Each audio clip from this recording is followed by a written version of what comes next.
Former U.S. Health and Human Services Secretary Javier Becerra, billionaire businessman Tom Steyer, State Superintendent of Public Instruction Tony Thurmond, current San Jose Mayor Matt Mahan. Then you've got former Los Angeles Mayor Antonio Villaraigosa, and the lone Republican is conservative commentator Steve Hilton. Political analyst Brian Sobel told us it would be a chance to make a first impression on voters. They're all candidates with interesting backgrounds, and I think what they have to do tonight is to put their best foot forward and say, hey, here's the reason why I am a leading candidate. And some of the ones that are in this forum tonight, this debate tonight, really are going to have to put their credentials forward. East Bay Congressman Eric Swalwell, former Congresswoman Katie Porter, and Republican Riverside County Sheriff Chad Bianco will not attend due to scheduling conflicts. And the debate is going to be moderated by KTVU political reporter Greg Lee, KTVU anchor Andre Sr., and Fox 11's Marla Tellez from our sister station in Los Angeles. And you can watch tonight at 5:30 on KTVU and on the Fox local app. So let's take you to a live picture of that debate that starts in just moments. There's going to be a brief intermission also during this debate. Mike Meback and I will join you with insight and analysis from Menlo College political science professor Melissa Michelson and political strategist and delegate from LA County's Democratic Party, Jasmine Canick. We're also going to have a post-debate show, so make sure to stick around for that. So many important issues on the table for the state of California, and this will be the first debate for these candidates to tell you where they stand. Again, you're taking a live look at that debate stage. That debate is next. You can watch it here, stream it on Fox Local. Thanks for watching, everyone. The debate is next.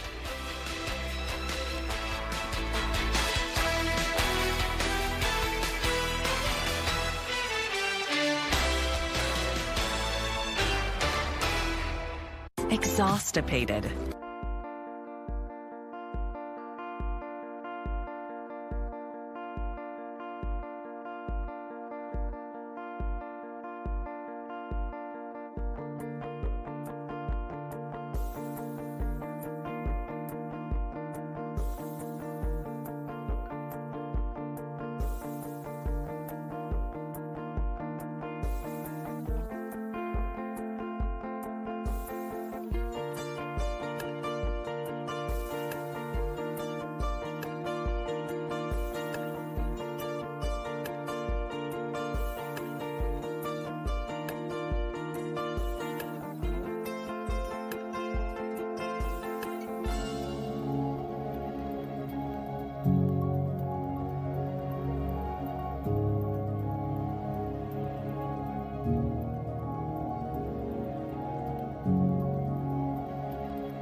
Streaming live from the historic Ruth Williams Bayview Opera House in San Francisco, Fox Local presents The Race for California Governor, the first statewide debate.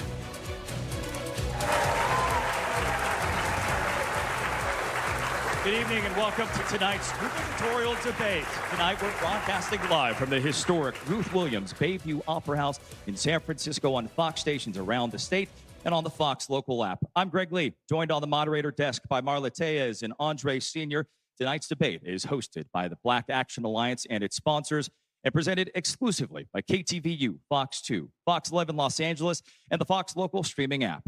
Tonight, we're joined on stage by 7 of the top candidates in the hotly contested race for California governor. Let's meet those candidates. We ask the audience to please hold your applause until everyone's been introduced. Democrat and former U.S. Secretary of Health and Human Services, Javier Becerra. Republican political commentator Steve Hilton, Democratic Mayor of San Jose Matt Mahan, entrepreneur and activist Democrat Tom Steyer, State Superintendent of Public Instruction Democrat Tony Thurmond, former Los Angeles Mayor Democrat Antonio Villaraigosa, and former California State Controller Betty Yee, a Democrat.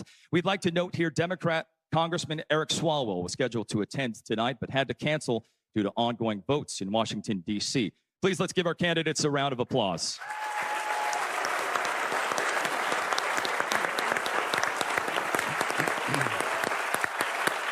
Well, ahead of the debate, the Black Action Alliance reached out to 14 of the top candidates in this crowded field.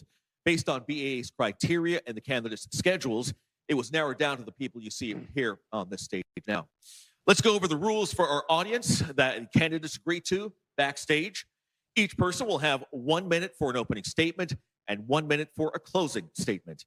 Candidates will have 1 minute to answer questions and 30 seconds if their names are invoked at the moderator's discretion.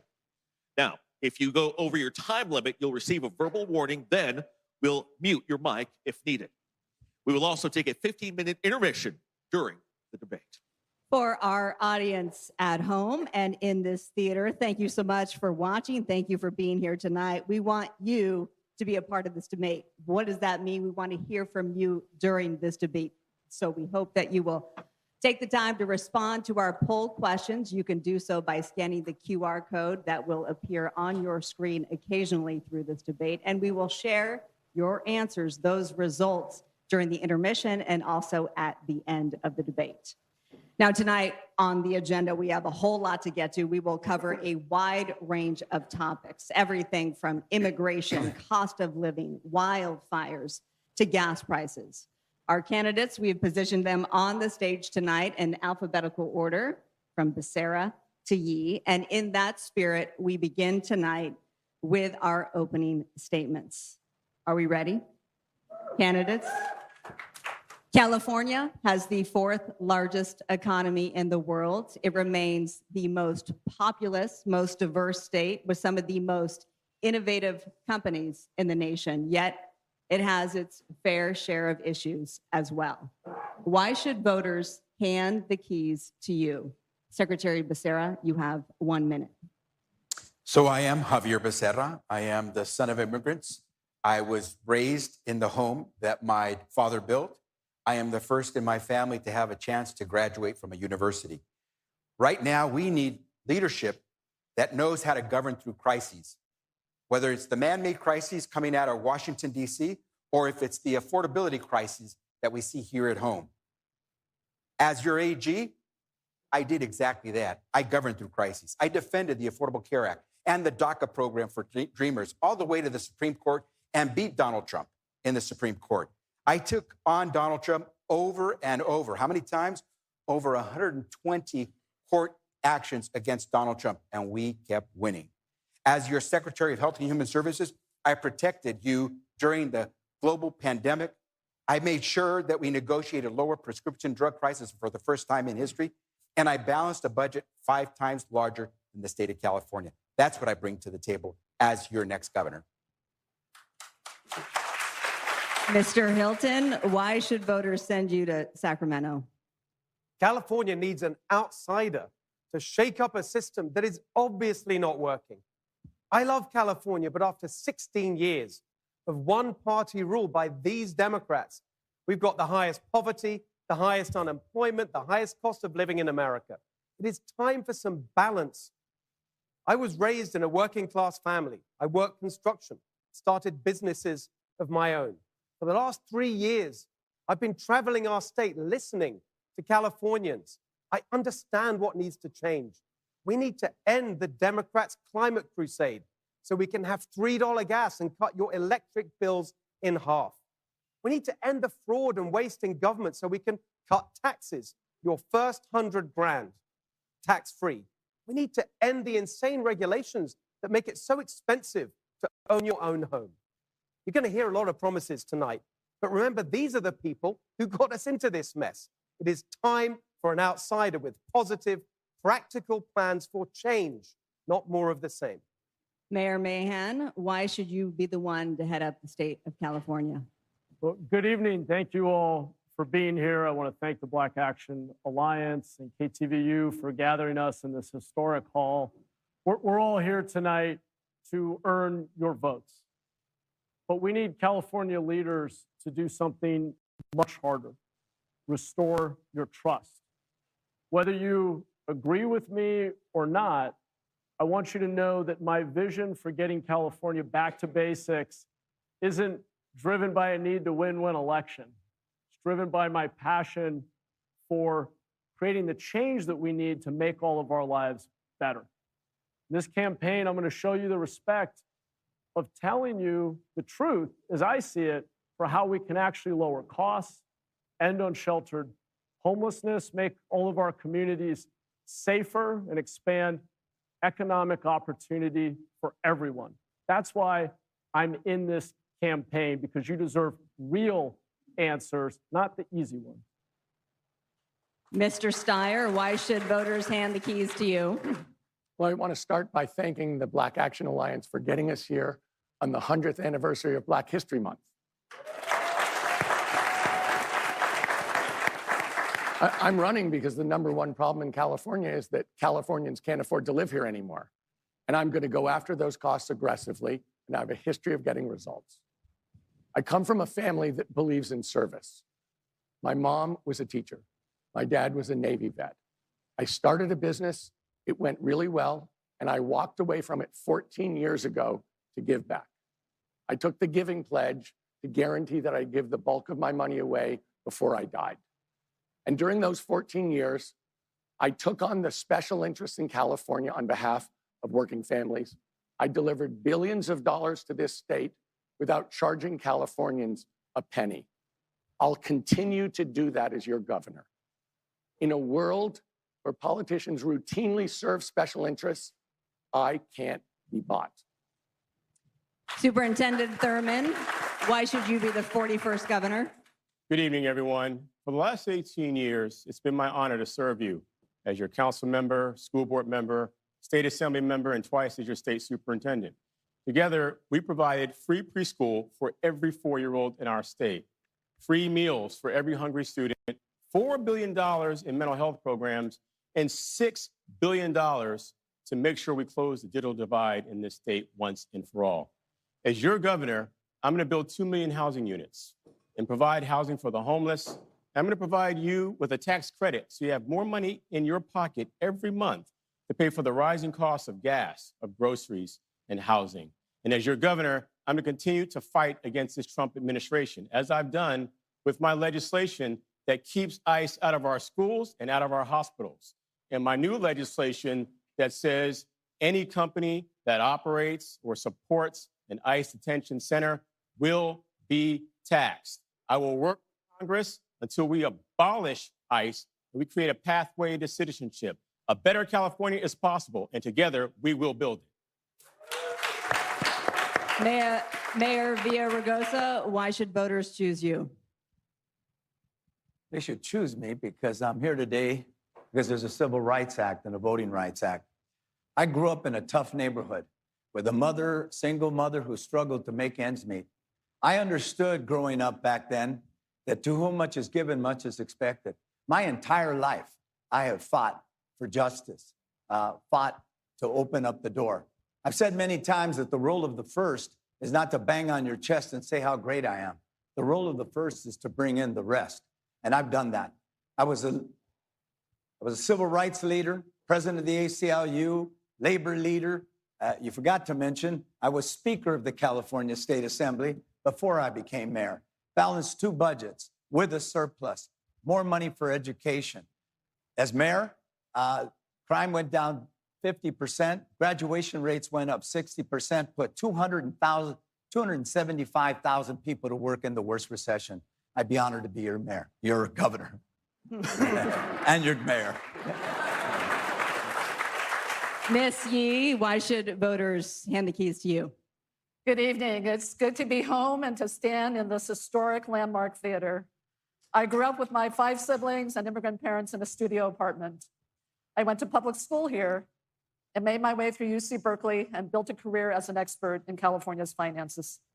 I went on to win 2 statewide elections and became California's state controller as the underdog candidate and was reelected with the highest number of votes of any statewide candidate in California history. Although as controller, I manage hundreds of billions of dollars, I never forget from where I come and how hard it is for people to earn every single dollar. Small businesses are still the heart of our economy. And at 8 years old, I did the bookkeeping for my parents' dry cleaning business. I remember the weeks when we didn't have enough money for milk on the table. Some say I'm an underdog now, but that fuels me. I've exceeded expectations all my life, and I'm not stopping here. If you feel like an underdog, exhausted, worn out, and counted out, know that I see you as your governor. I will fix the state budget so that it works for all of our hardworking Californians. Thank you. Candidates, thank you so much, and thank you for sticking within your 60 seconds. Well done. Andre? A topic that I'm sure none of you will be surprised we're going to be talking about, immigration, of course. We've seen the crackdowns that are happening across the country, protests, deadly violence in places like Minnesota. My question to all the candidates on the stage tonight is, what is your message to those who are in this country legally, those who are undocumented, and California families in general? Mr. Hilton, I'd like to start with you. Before we go on, I really think I need to address the elephant in the room, or perhaps, as some might say, the rhino who's not in the room. My Republican colleague, Chad Bianco, is not here tonight to face these Democrats or his record. In 2020, during the Black Lives Matter riots, he took a knee when told to by BLM. Now he says he was praying. Well, watch the video for yourself at blmbianco.org. That is blmbianco.org. We cannot risk splitting the Republican vote and letting the Democrats in. Chad Bianco has got more baggage than LAX. We cannot have BLM Bianco, the shifty sheriff, as our candidate. Chad Bianco, he needs to drop out of this race, just as he dropped out of tonight's debate. On the question of immigration, it's very clear. I'm a legal immigrant. I am here for the legal immigrant community so they can have the California dream, and I will make sure that all laws, including our immigration laws, are peacefully enforced. Mr. Hilton, thank you so much. Mayor Mahan, I'd like to get your answer to the question is, what is your message to Californians, including immigrant communities? Well, the way that the Trump administration is enforcing immigration law is dividing us, creating fear. And now we're seeing cases where residents' rights, civil liberties are being threatened. San Jose, we've sued the administration to defend our civil liberties. We've passed rules around law enforcement not unnecessarily wearing masks. We've ensured that the federal government can't commandeer public space for these activities. But the reality on immigration is both parties have failed us. The truth is, it makes sense to have a secure border and know who and what comes into the country, to have orderly immigration, but we should not be demonizing people who are here to do the most American thing, which is work hard and create a better future for their kids. But we need to create a legal path for people who want to be here and are as American in their desires and actions as any of us. And we should come together, get the partisan politics out of the way, and create a compromise path forward that respects our values as Americans. Mr. Steyer, if you become the state's next top lawmaker, immigrant families are going to be looking to you. What is your message to them and to Californians? This country was built by immigrants. This state doesn't work without immigration. Of course, we need to have a fair, just system, but this is the exact opposite of that. I'm very straightforward about this. ICE should be abolished. You really can't reform an organization which is absolutely wrong and criminal from top to bottom. But I think we have to look at this ICE example as just the start of what the Trump administration is very clearly trying to do. They are trying to use terror, they are trying to use violence, and they are starting with immigration, but they're not going to end with immigration. I started a grassroots effort to impeach Mr. Trump in 2017 because I could see he had a criminal administration. That hasn't changed. It's accelerated. It's gotten bigger, and it's not going to stop. The governor of California needs to stand up for the values of Californians, immigrants and non-immigrants alike. Superintendent Thurman, we heard you mention about schools. Talk to us about what you would tell immigrant communities here in California and California families in general. My maternal grandparents were immigrants. They came here from Colombia, from Jamaica. My mother born in Panama, a teacher here in California. On my dad's side, they were immigrants too, the descendants of slaves, by way of Detroit and Mississippi, all coming here for a better life. My grandparents cleaned bathrooms for a living. And we have to create a real path for citizenship for those who want nothing more than to work hard and pay taxes and contribute to the American dream for all of us. And that's why I passed the legislation that keeps ICE out of our schools and out of our hospitals. I mean, people are afraid to even see a doctor. And when I am governor, I will restore universal health care for all, including undocumented immigrants in the state of California, because we know that health care is a right. We will abolish ICE.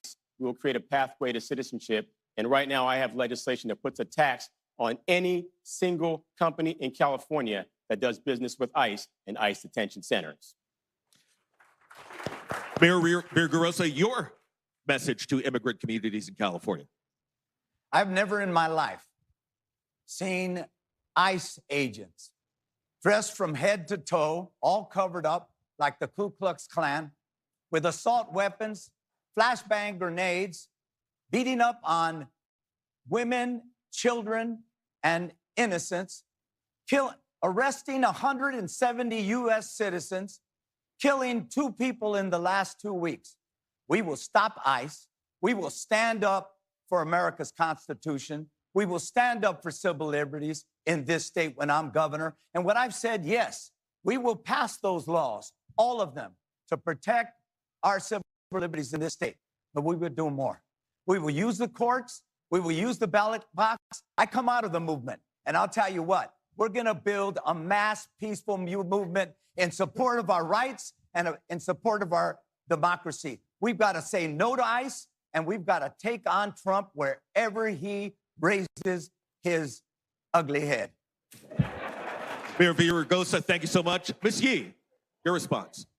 Thank you. First of all, as a proud daughter of immigrants, what I want to say to our immigrant communities, I see you, I know you, and I hear you. And we're going to do everything we can to keep you safe. We're going to be sure that our communities are standing up for you. Everyone should be taking a Know Your Rights training to be sure that we know how to stand up for you and to keep you safe. But here's what we need to do in addition to. We need to build economic power in our immigrant communities to be sure that we can resist against this mass immigration enforcement when people understand that immigrants are such a contributor to our economy and to our society here in California. And that's what we're going to build together. We are a sanctuary state. We're going to lean in more to that and be sure that we are making our own communities safe. ICE has no business coming in and tearing up communities, tearing up families, and we're going to help bring you back into the fold. You pay taxes. What I want to say to you, all of the immigrants out there, thank you. Ms. Yee, thank you so much. Secretary Becerra, your message to Californians and immigrant communities. California wants people who work hard and play by the rules. Full stop. If that's an immigrant, we welcome you. That was my parents. They worked hard. They came to this state with $12 in their pocket, yet they figured out how to somehow save enough money as a construction worker and a clerical worker to actually buy a house, to send my 3 sisters and I to college or the military, and then to retire, not in Idaho or Arizona, but here in California. That's what we have to be about. As Attorney General, I defended against Trump's attack when he tried to coerce our state and local law enforcement to actually do ICE raids. We beat him there. He tried to deny us community policing dollars, $57 million, because we wouldn't do ICE raids with them. We beat back on that as well. Here's what I will tell you. As governor, we will police the immigration police. We will arrest violators of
All right, we are having some technical difficulties with the audio as you are watching the debate for the race for California governor.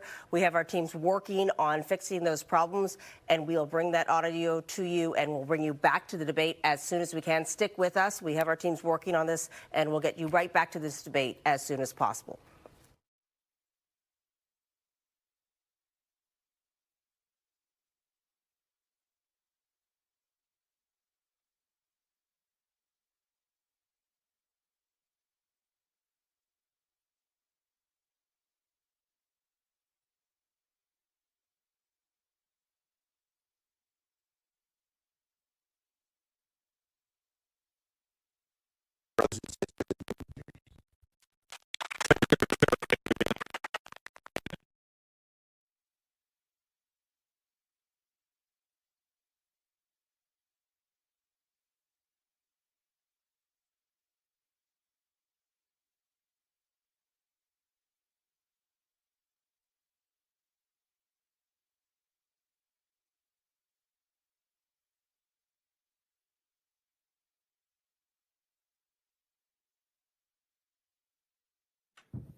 Mic check, mic check. Checking. Do we need the candidates to mic check? Jeff, you got me? Okay. And we're back. Let me know when we're ready, Jeff. All right, welcome back. We are fixing our audio issue, and we are back to our debate with our candidates. And candidates, let me repeat this question here for you here on the issue of affordability. The vast majority of the questions that we received ahead of this from viewers was about the cost of living in California, rising prices of things like groceries, childcare and healthcare, utilities, consistently polling as the #1 issue for voters in the state and nationwide. If elected, what specific plans do you have to give people relief on day one? Mayor Mahan, we'll start with you. 1 minute. Thank you. I grew up in a household where we were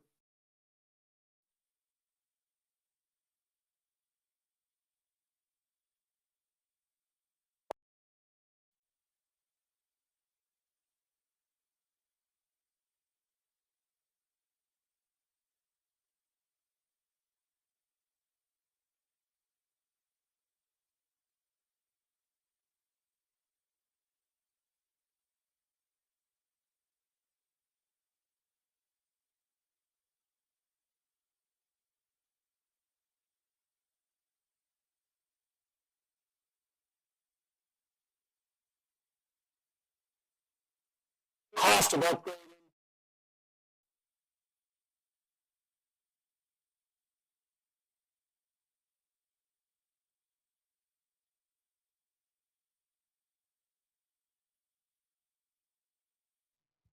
Thank you.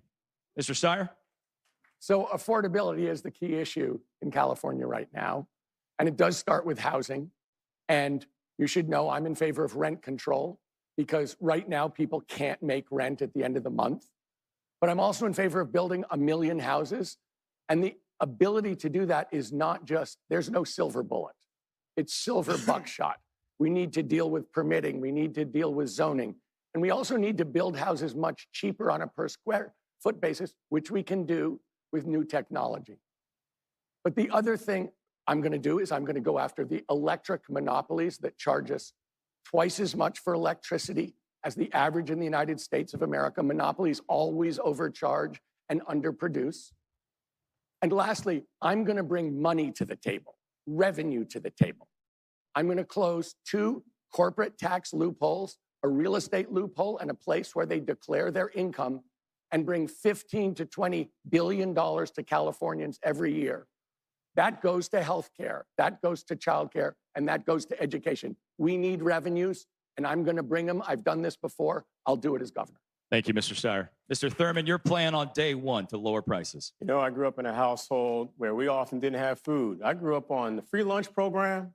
I grew up on food stamps and a whole lot of government cheese. We ate so much government cheese that I thought that USDA was a brand name. These programs help my family to overcome poverty, and I know what it is for those who are struggling. Many are working 2 jobs just to make ends meet. On day one, I'm going to give all of you a tax credit, so you have a few $100s a month more in your pocket to help you pay for the high costs of groceries, of gas, and housing. And how are we going to accomplish this? I will be clear and direct about it. We're not going to tax you. We're going to tax billionaires who've earned so much off of everything that this state has to offer to make sure we have more revenue for you, for our schools, and for health care. And so we're prepared to get this done on day one. And I'm going to build 2 million housing units so that we have affordable housing all across our state. Thank you, sir. Mayor Villaraigosa, your plan on affordability, sir. I grew up in a home with a single mom who struggled to make ends meet, raising 4 kids on her own. I know affordability. That's why I've been saying for a long time now, politicians love to acknowledge and celebrate the fact that we have the 4th largest economy in the world. What they don't say is we have the highest poverty rate in the United States of America. So what do we do with housing? We cut red tape. We streamline our environmental rules. We make zone changes, and we invest in a first-time buyer program. Utilities, we got to stop over-relying on electricity. The notion, and by the way, when I was mayor, #1 American city in reducing carbon emissions, #5 in the world. The port, which is the biggest emitter of greenhouse gases in the United States of America, is the greenest port. We've got to acknowledge we're going to have an all-of-the-above strategy when it comes to energy. And finally, gas prices, the way to end them to be so high is to address the fact that we overregulate refineries who produce the cleanest fuel in the United States of America. That's your time, sir. Thank you. Ms. Yee, your answer on affordability. Sure. So first, we've got to be sure that we are bringing new housing units online much more quickly. So this means expediting approval processes, but also looking at where we can build, how we can build, using our financial tools a lot better.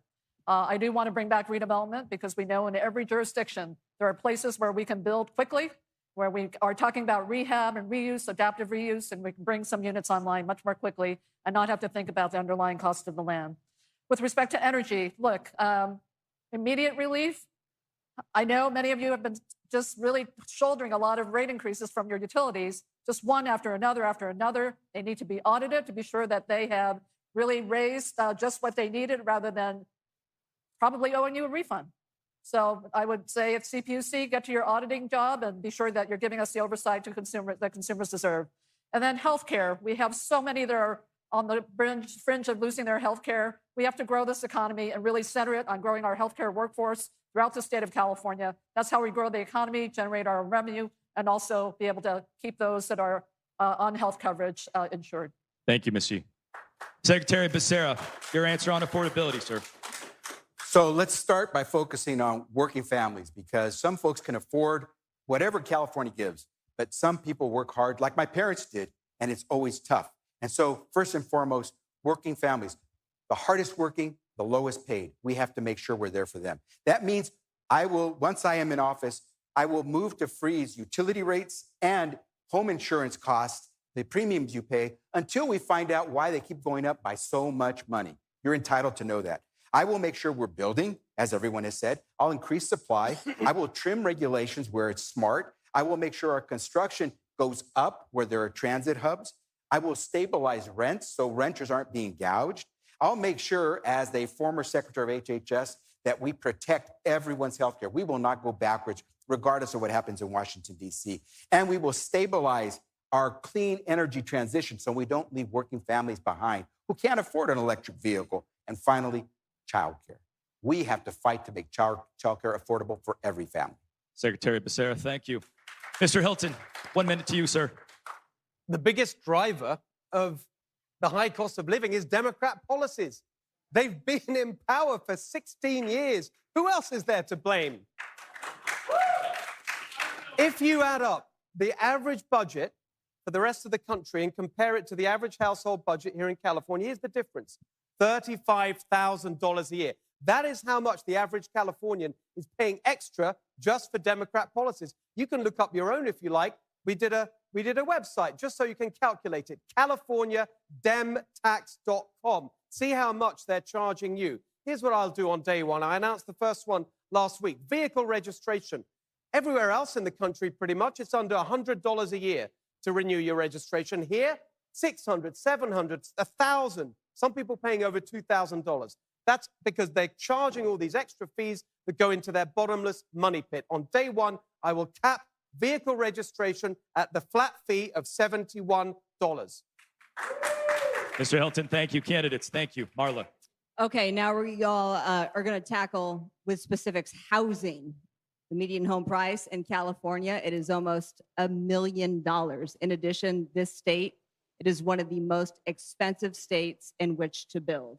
What is your plan to increase housing while also increasing accessibility, particularly to those marginalized Black and brown communities? Mr. Steyer, you have 1 minute. So I started by saying that driving down housing costs is not a silver bullet, it's silver buckshot. So let's start with permitting. We do multiple regulations that take an amazing amount of time and that run up the cost of the house. Zoning, we have to make it possible for people to build concentrated around public transportation and build within cities, not sprawl. Third, we have technology now to manufacture housing as opposed to building housing on site. That drops the cost per square foot right now by about 1/3, and we believe it can get it down to 1/2. So the ability to drive down the cost of building houses is within our power if we're willing to make changes, and I've pushed for these changes. And the last thing I'll say is this.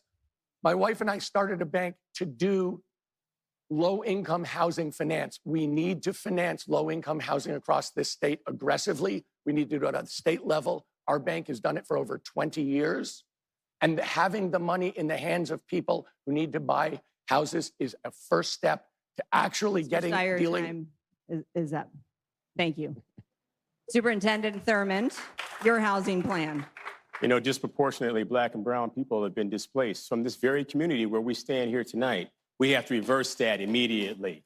We have to recognize that being able to own a home is the American dream. And that's why you hear me always lead with my plan to build 2 million housing units on land that we already have that doesn't need any additional permitting. School districts have surplus property in our state in every county to the tune of 75,000 acres of land that are ready for development right now. We can build affordable housing for teachers and staff who work in schools, for first responders, and others who want to have a chance. As governor, I'm going to put more money into our budget to have down payment assistance programs for those who want to be able to buy a home. Just like we give scholarships to those who say they'll become teachers in our communities, who work in healthcare, we have to invest in you and those of you who want to be able to buy a home. My legislation that I'm supporting right now will provide us with $10 billion to build affordable housing, and we will provide down payment assistance to those and make the American dream possible for everyone again to own a home. Superintendent Thurmond, thank you. Mayor Villaraigosa, your housing plan. Most of my time growing up, we didn't own a home, we rented. When I bought a home at 25 years old, I was working at a nonprofit. I didn't have a rich father to help me buy that home. But that's not true for the vast majority of Californians. We have the second highest housing price in the United States. When I was mayor, I built 3 times the permanent supportive homeless housing than the 12 years before me. When I was mayor, I built more housing than the 20 years before me. Downtown had 20,000 people living there when I became mayor. When I left, it was 60,000. We didn't just focus on market rate, though we focused on that. We focused on workforce. We focused on affordable and important homeless housing. The next governor is going to have to do that as well. We need an all-of-the-above strategy when it comes to housing. I've mentioned some of the things that we need to do to expedite that, and I will. I have a record doing that, not just talking about it. Thank you, Mayor. Ms. Yee, 1 minute. Thank you. So we do have to bring new housing stock online much more quickly. And there are ways to do that and more affordable ways to do that. And as I mentioned, redevelopment earlier. But we're missing something here because housing is not the only question here. It's about how do we build economically sustainable communities? How does the state incentivize business development that comes into where we're building housing? How does the state become a better partner with our local governments on financing infrastructure?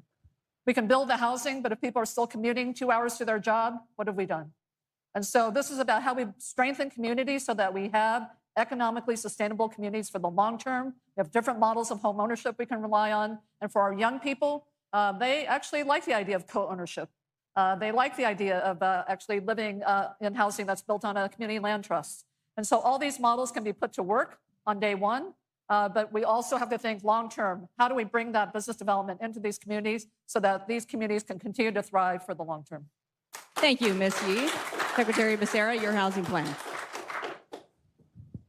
I've already mentioned what we have to do to increase the supply, so I won't go into that too much. But we have to remember that in California, nearly 200,000 Californians live outdoors. They live in their car. They are homeless. And we have to tackle that immediately. We cannot let our brothers and sisters go without. And more we're finding they are our sisters, and they are our sisters with children. And so we must tackle that immediately. But here's what I would do with regard to housing. Aside from doing more building, which increases supply, which brings down the pressures of demand, we have to be smart, as I said before. But here's the real key. How many of you rent? You're paying probably in your rent the equivalent of what someone is paying on their mortgage. The difference between you and that person who owns a home and pays a mortgage, they had money for a capital down payment. If we gave people access to capital so they could put down the down payment, we would have far more people housed. And so in the Black and brown community, we're going to make down payments available so you can become homeowners as well and create wealth. Thank you, Secretary. And we will be talking homelessness in just a moment. Mr. Hilton, your housing plan. So my parents were refugees from communism in Hungary. My stepfather worked construction. My first job was project manager for a construction company. I remember starting my first business and made enough money just to buy a small home back in London, and that feeling of walking across the threshold. I achieved this. I earned this. We are stealing that from this generation. That is a crime. The very first issue I worked on many years ago when I wanted to develop solutions for California and our problems was housing. I developed a plan to end the lawsuits that block housing, but also to stop the taxes on housing. I actually talked to Matt about it. He didn't agree with me about capping taxes on housing.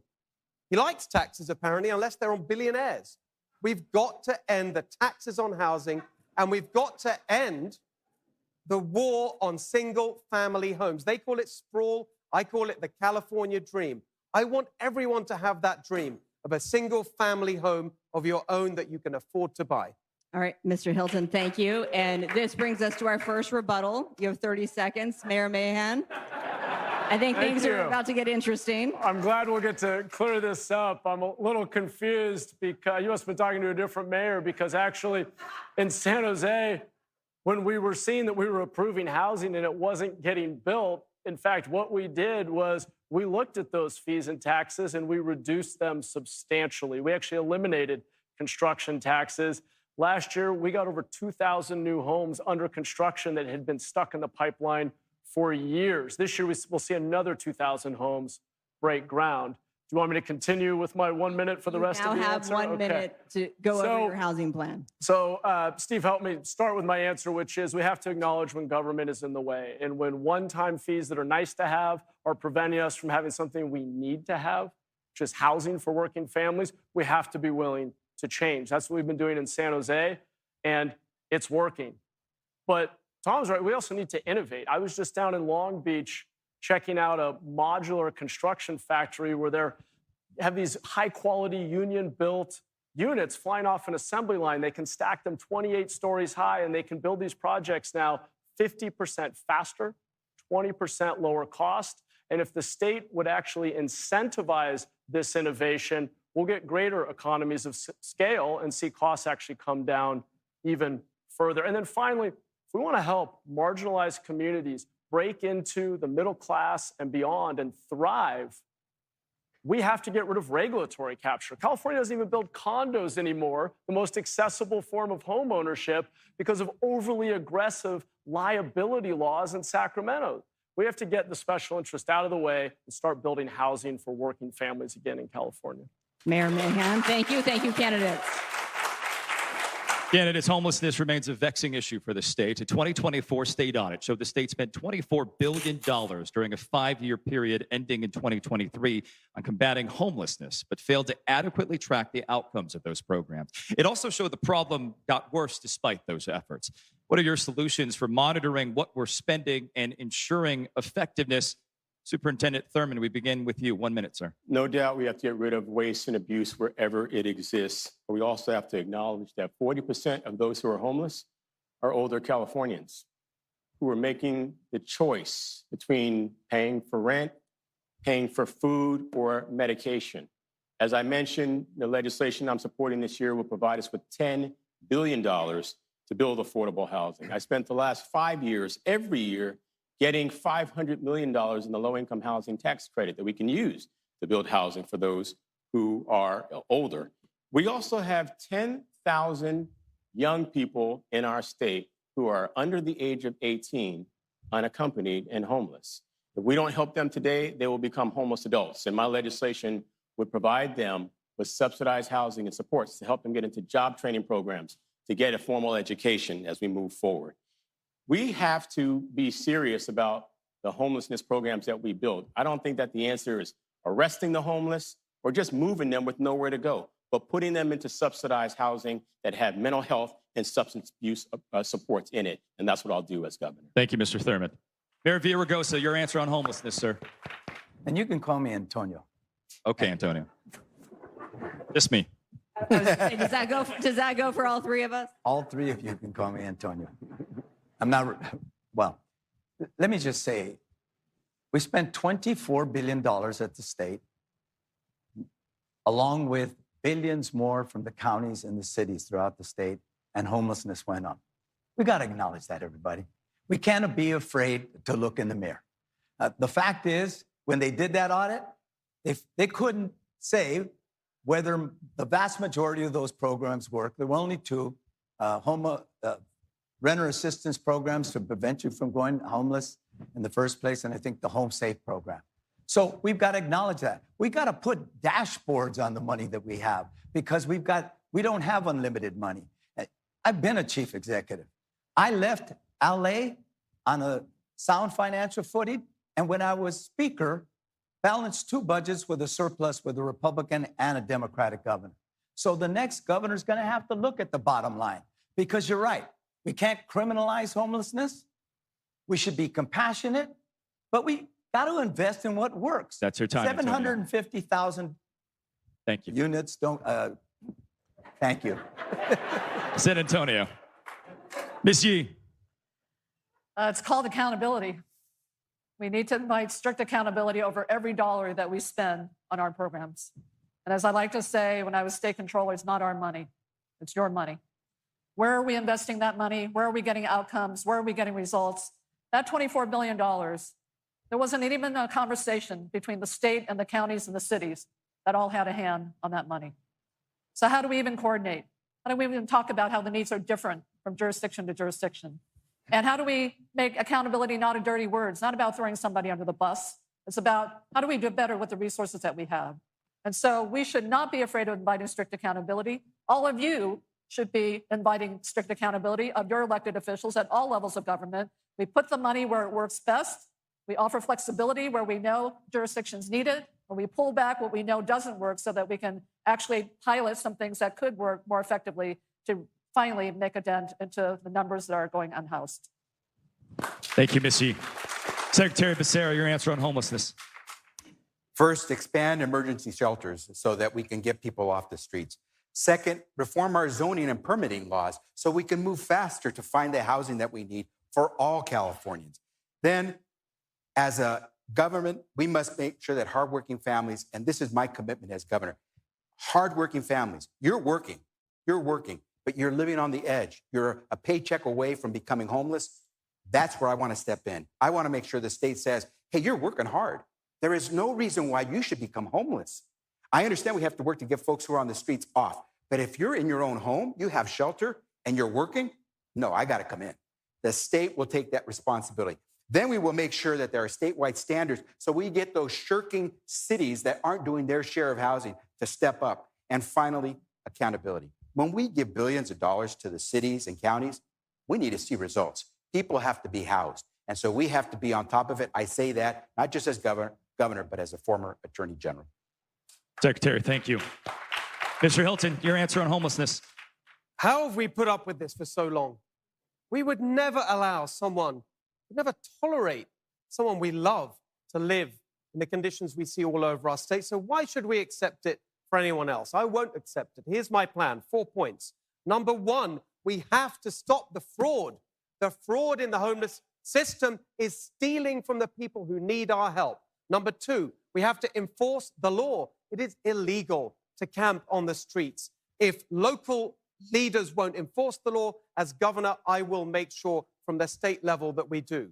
After that, we need to get people into the treatment that they need. It is shameful that Gavin Newsom just vetoed a sober housing bill. Shame on him for doing that. We have to provide people the mental health treatment that they need. We have to implement Prop 36 that we all voted for in California. And then finally, I have to say, sorry to keep picking on Matt, but he just said in an interview that the thing he most admires about Gavin Newsom is his record on homelessness. You've got to be kidding, Matt. That's your time, Mr. Hilton. Mayor Mahan, 30 seconds to respond to Mr. Hilton. Well, first I'll just note that, Steve, you came to San Jose just a week ago to see what's working in San Jose, because we've been reducing unsheltered homelessness faster. We've been reducing unsheltered homelessness faster than any other city in the state. And last week, Steve came to see what's working in our interim housing communities and with our outreach model. And I don't know what's changed in the last week, but it seems that it's the fact that I jumped into this race. And frankly, that's exactly wrong with our politics, in all seriousness, is that an idea is good one day until the other side. Time on your rebuttal, sir. Go ahead on your answer on homelessness. I still have a minute, so thank you. I'll continue with the point, which is what's wrong with our politics is when we denigrate ideas because of who had them. And the truth is, there are gaps on all sides of this issue. I ran for office because of the same concerns that were raised in that audit. I saw us spending $1 million a door, taking 6 years to build housing for people on our streets. We don't have that kind of time to wait. We have thousands of people literally out on our streets, many dying, thousands dying per year. In San Jose, what we've done is we've gotten back to basics. We've built basic, dignified shelter. We do thoughtful outreach. When shelter's available, we make every effort to require that people come indoors to connect them to services. We created those dashboards that track utilization, cost per outcome, and create greater accountability for spending our precious dollars to help people turn their lives around. And we could do a lot more if the state got every city and county to do the same. Thank you, Mayor. Mr. Steyer, homelessness. So I think one of the things people forget sometimes about homelessness is that only about 1 in 7 people who hit the street and are unhoused have some serious form of mental health condition, either substance abuse or bipolar or whatever. But being on the street itself is so stressful, it's so destructive, it's so dangerous that it puts everybody in a position of developing serious mental health problems. And that leads me to a very straightforward, answer to this question is we need to keep people off the street. It's most important to keep people off the street. And if they end up on the street, to get them off the street as fast as possible. And that's why I do support the kinds of things like emergency interim housing, not trying to get people to go to shelters they don't want to go to, but to places they do want to go, because waiting 6 years is just too long. And the last thing I want to say is the reason these housing is so expensive is partially the fees that everyone keeps talking about. Yes. But those fees are because the cities can't afford the health and education costs of the people who are moving there. And I will solve that with revenues. Thank you, candidates. Andre. Let's talk about the issue of public safety, which crime falls under. 2 years ago, California voters approved Prop 36, increasing penalties for repeat theft and drug offenses. As governor, would you fund Prop 36? If so, how? And would you incorporate prevention and restorative justice efforts? Villaraigosa, we will start with you on this one. I grew up in a pretty violent neighborhood. And when I became mayor of Los Angeles, LA was the most violent big city in America. We grew the police department. We dramatically expanded after-school programs and summer youth jobs. We developed innovative prevention and intervention programs that Obama took to Central America. We have to address the fact that in our cities, we've had too much crime, and particularly in neighborhoods, communities of color. But we need a policy that focuses on redemption, a policy on restorative justice. And as governor, I'll do that. Yes, we have to fund the drug treatment in Prop 36, and I will as governor. Yes, we have to look at juvenile justice, as I did when I was speaker and passed the most far-reaching juvenile justice program in the United States of America. And yes, we got to get the guns off the streets of California cities. Mayor, thank you so much. Ms. Yee, what are your thoughts? Would you fund Prop 36 and incorporate restorative justice efforts? Yes, we definitely should be increasing our drug treatment capacity. If we have a provision for felony mandated treatment, we should have the treatment available in every jurisdiction. So I do support that. But I also want to know that when that treatment ends and offenders have completed their sentence, they have the ability to return to their communities. And so this is also an economic issue. We have to be sure that they have opportunities to return back to. And so when I think about public safety, it's a partnership. It's a partnership between law enforcement and the community about how we're going to deal with some of the underlying determinants of what leads people to actually commit crimes. And so restorative justice is a big piece of this, but let's be sure that we have the treatment that we promised through Prop 36 built throughout the state. Secretary Becerra, would you fund Prop 36? How? And would you incorporate restorative justice? I voted for Prop 36. I will make sure we fund Prop 36. The people of California spoke clearly. They want us to take this on, and they want us to fund the services that Prop 36 calls for. Otherwise, we are going backwards. We are just treating those offenders as people we're going to incarcerate. And so here's what we will do. We will find the revenue. And if we don't have it, then we will go get it, because we cannot afford to shortchange this program. We want to give those individuals who are caught in this trap a chance to get to the right place in community. And so we must fund mental health services. We must fund addiction treatment. I started, when I was Secretary of Health and Human Services, a program called 988. It is the line that you can call for suicide and mental health challenges. And it is working. Tens of millions of people have now gone to that line in the last 3 or 4 years. I started a program under Medi-Cal, which allows those who are offenders who are on the verge of being released to actually have health care through Medi-Cal before they're released, so when they re-enter, they're not without their health care. Those are the things that make it possible for people to land well. Thank you so much. Mr. Hilton, would you fund Prop 36, and would you include restorative justice in pushing it forward? I would very much fund Prop 36. In fact, one of the authors of Prop 36, Jeff Reisig, the DA of Yolo County, is a strong supporter of my campaign, and we've spoken in detail about what's going wrong and what needs to be fixed on that. And I agree with Antonio, by the way, on everything he said about prevention programs. It's incredibly important. I've worked on those kinds of programs for many, many years, written about them in my books. He's absolutely right about that.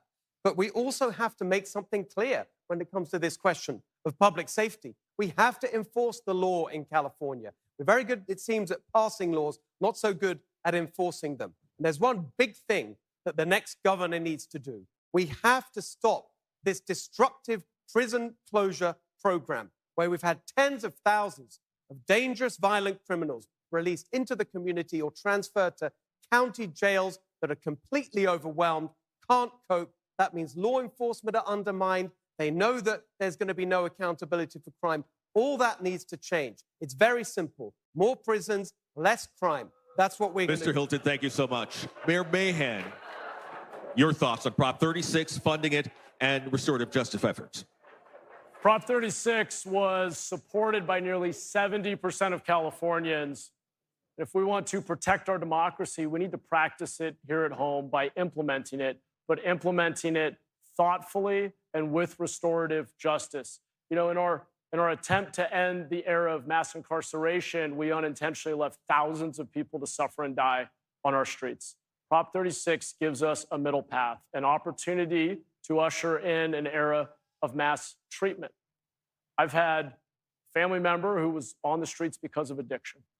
I know that it takes real intervention and the threat of consequences to help people recover. There is no recovery without accountability. And we will implement Prop 36 so that it saves lives and helps people turn their life around by connecting them to critical services. Member Hand, thank you so much. Mr. Steyer, your thoughts on Prop 36, funding it and restorative justice efforts? I think it's important to remember where we've come from, because we came from a place of mass incarceration. We've added 24 state prisons since 1965, when we've added 4 UCs. In fact, we are coming back from a place where we were absolutely in the wrong. And in fact, the California Department of Corrections did not even have the word rehabilitation in its name for a long time. So when you ask about Prop 36, the opportunity to provide treatment as opposed to incarceration, of course we have to keep our streets and communities safe.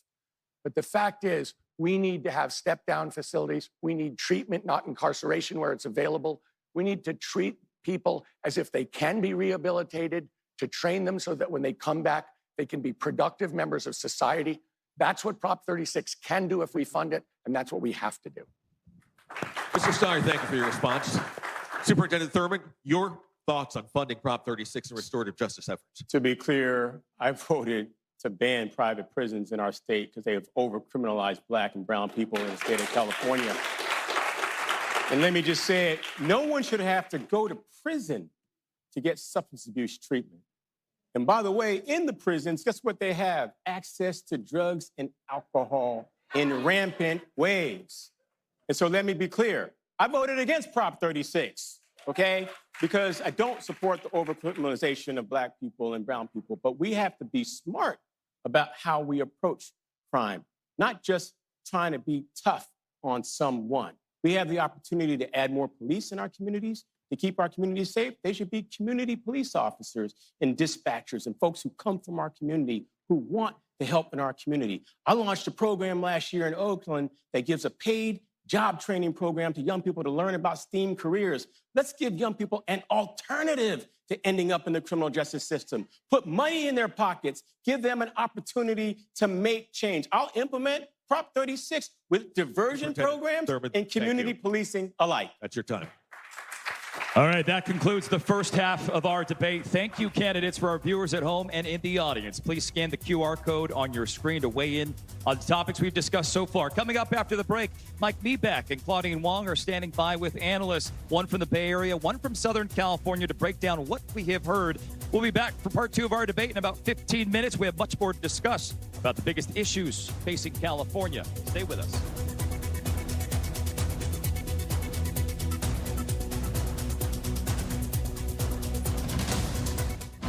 Thanks to Black Action Alliance and these debate sponsors.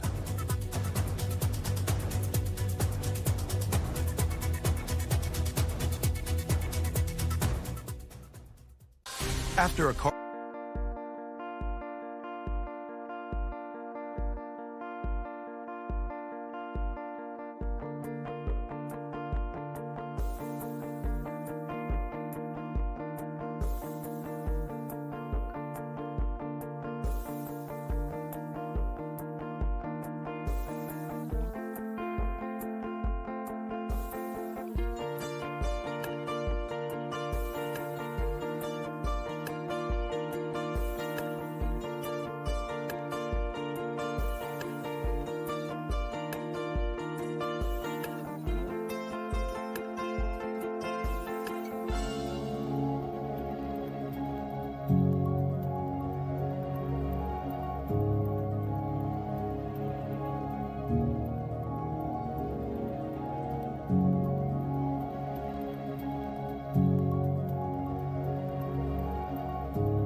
All right, welcome back to Fox Local as we give you a live look at the stage at the historic Bayview Opera House in the city by the bay, the city of San Francisco, as we take an intermission during tonight's gubernatorial debate. Good evening, everyone. I'm Mike Meeback here at the KTVU studios in Jack London Square in Oakland. And I'm Claudine Wong. So while we take a break from the debate, we want to ask how are each of the candidates doing. So we have assembled a panel of experts tonight. Joining us this evening for this intermission for a half hour after the debate as well in studio in Oakland, we do have Melissa Michelson, the Dean of Arts and Sciences and Political Science Professor at Menlo College in Atherton, and in Los Angeles we have Jasmine Canick, a political strategist and delegate for the LA County Democratic Party. We've also been asking you questions about how you think the debate is going, and we're showing some of those results to you, to those surveys at the bottom of your screen there. So let's talk about it. Let's go. Jasmine, I'm going to begin with you. We've got a lot of good content out there, but we also have a lot of one-liners too. Melissa, Jasmine, your thoughts. Who came out swinging here? No one just yet, not for me. I think there have been a lot of non-answers. I think voters want a little bit more plain language and not a TED Talk. I think that there's been a lot of leaning on growing up in poverty, but having been so far removed from that for at least 20, 30 years for a lot of these candidates, that I don't think that that's working for them every time they say, I grew up poor, I was on food stamps. So I've been hearing a lot of that, and I'm just as a voter, that's not connecting with me. I think voters want to hear more about my rent, my groceries, public safety, education, but not so much, you know, what you grew up in, because we know that a lot of these candidates are very wealthy. They're very far removed from poverty and from those days. And I heard that almost out of every single candidate's mouth up there repeatedly. And I was just like, really? Yeah, I mean, this has been a effort to try to define each candidate for the voters. So Melissa, what was your take on this in terms of how's it going, and are the candidates doing what they need to do? Some of them definitely. I thought it was notable that Steve Hilton right away put himself out there as, I'm one of the two Republicans and you all shouldn't vote for Chad Bianco, you should vote for me. So very much understanding that in a top two primary with a lot of Democrats and two Republicans, he needs to solidify his Republican support. And of course, Chad Bianco isn't there to defend himself, so that's probably gonna help him a lot. We saw Tony Thurmond come out right away talking about abolish ICE, which other people mentioned as well when asked about immigration, but he had it as part of his opening statement, right? So I thought several of the candidates came out really clearly right away saying, here's the lane I'm in, here's who I'm here for, and made some pretty strong statements that are going to help define them for Californians. Yeah. Hey, Jasmine, as we move forward, not just in the debate, but you know, as we make our way toward June in the primary, what's your top issue? What do they need to nail on to convince California voters to go vote for me? I think that they're going to fight President Trump, that they're going to stand up not just for us here in California, but for folks around the country, because as you know, California is a leader. We're a leader state. What happens here tends to happen other places. So I think, you know, all of the candidates, particularly, let me rephrase that, the Democratic candidates are going to need to be able to get their message across that, yes, they can lead the state, but they're also willing to stand up to Trump. And that is going to be very, very important. We have a group of candidates, many of whom come off as moderate Democrats. And so that's another sort of struggle within the Democratic Party, moderate versus progressive. Yes, we heard a few candidates so far tonight seem to lean a little bit more towards the progressive end, but most of the Democratic candidates sound like moderates. And I think what a lot of voters want to know is that when our current governor leaves, we are replacing that governor with someone who is going to stand up to what is going on in Washington, D.C. Well, certainly, and certainly Newsom has made a name for himself by being very vocal and outspoken against Trump. And I actually took note of that when I was listening to the opening statements about who actually was going to go in that direction, who was going to stick with maybe affordability. Becerra talked about all the lawsuits against Trump, and Thurmond talked about fighting Trump. Everyone else kind of stayed in a more even lane, at least just in open statements. As it went through, people, you know, individually kind of went in and took to it. But I thought it was interesting that out of the gate, especially given all of the events that we've been following, that not all of them did. Melissa, did you expect more swings really initially and maybe more forcefully? I did expect more people to speak about Trump, but I think there's maybe an assumption by many people that whichever Democrat in particular would be the nominee, would be the next governor, of course that they would be standing up to Trump, that's a given, and that if you make your whole campaign or most of your campaign about how I'm going to stand up to Trump, then what are you giving voters to vote for? And so every Democratic candidate can say, I'm against Trump, I'm going to fight Trump, but in order to distinguish themselves from the field, they have to say, and here's what I'm going to do. Are they doing that, though? There's so many of them, right, for voters, and that's the problem, right? Like, that for voters is how do you distinguish and how do you have a front runner? Are they doing that for you? I think they are. I think on housing, they're giving different answers. Some of them are talking more about regulation. Some of them are talking more about single-family homes. Some of them are talking about focusing more on keeping people from becoming homeless, and some people are talking about how do we get more unhoused people off of the street. So the distinctions are maybe minor because, you know, most of them are Democrats. And apart from Steve Hilton, they are going to say similar things, but they're not all progressive as we just heard, right? Some of them are more moderate, some of them are more progressive, and I think folks can hear distinctions if they're paying attention. Jasmine, how hard is it for someone like a Matt Mahan, the mayor of San Jose, Northern California? How hard is it for him to get votes down in Southern California, you think? I think it's going to be very hard for him, and he's going to have to get down here and start talking to voters. You know, California is an extremely large state, and you know, campaigning from one end to the other takes a lot of time. And so that is really the big challenge as well for all of these candidates. I mean, obviously we have debates like this, which help them be able to connect to voters, but everyone's not watching the debate tonight. And so it'll be really on them to hit the road and make sure that they go to a whole bunch of different communities, not just the wealthy communities, not just the well-known communities, but go to as many communities in California as they possibly can to hear what the issues are from everyone. You know, we've got this interaction from earlier. We want to play a clip real quick between him and Hilton. Let's run it. Say sorry to keep picking on Matt, but he just said in an interview that the thing he most admires about Gavin Newsom is his record on homelessness. You got to be kidding, Matt. That's your time, Mr. Hilton. Mayor Mahan, 30 seconds to respond to Mr. Hilton. Well, first I'll just note that, Steve, you came to San Jose just a week ago to see what's working in San Jose, because we've been reducing unsheltered homelessness faster. We've been reducing unsheltered homelessness faster than any other city. What do you think, Melissa? Did something like that grab votes for Southern Californians, right? I think it absolutely does. And the no tie, by the way. No tie matter. Well, then the no tie is notable because I think it's part of the image he's trying to present. He's new, he just announced, and so he wants people to see this is who he is. And it probably resonates with the Silicon Valley donors that he's going to be raising money from. But I think that he's the one that Steve Hilton attacked, and that he had an answer and said, hey, check out my record. I've been getting things done.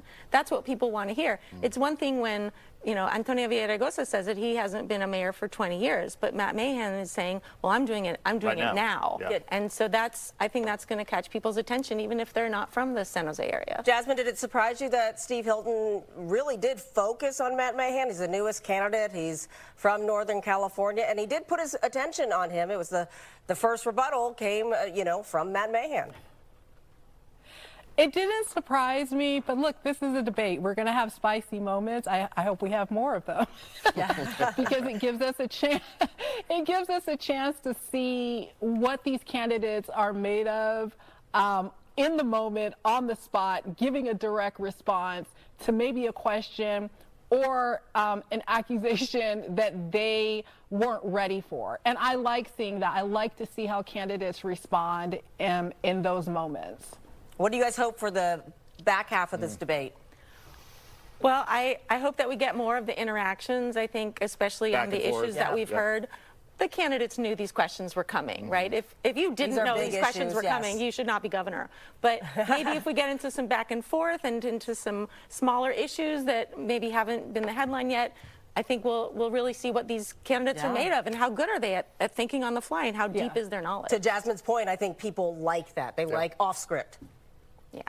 Yeah, I want to hear more about people who are not in the middle class. I want to hear more about renters. I want to hear more about what they're going to do to help folks who are considered poor. I want to hear more from them about people that tend to get left out of these conversations. Everybody talks about, oh, we want to save people from falling out of the middle class. And it's like, well, when they fall out of the middle class, where do they fall into? Can we talk about those people? All right, let's hope for a great second half. Jasmine, Melissa, thank you both. That is all the time we do have for now. The debate is about to resume in just about 2 minutes from now. But be sure to stick around after the debate at 7:30 for our half-hour post-debate analysis. We'll have a reaction from the candidates as they walk off the stage, and we'll also be back with our panel for a full discussion. We'll see you then.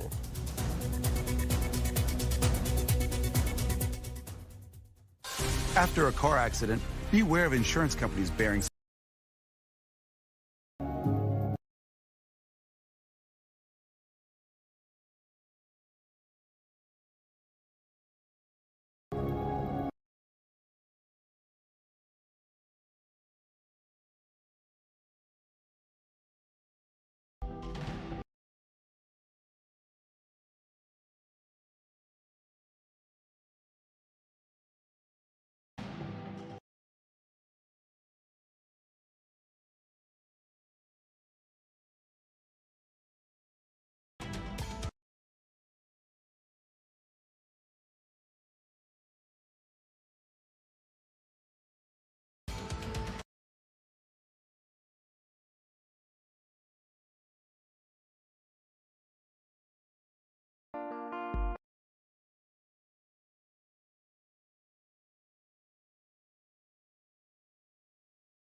Thanks to Black Action Alliance and these debate sponsors.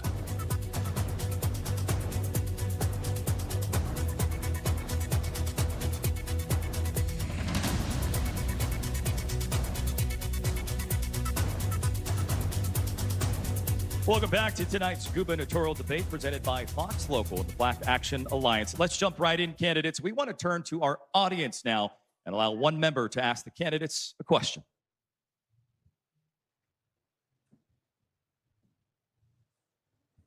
Good evening, candidates. My name is Michael Johnson. I'm an attorney in Alameda County and a parent, and this question is about education. The 2024, to the aisle, excuse me. Is that better? Great.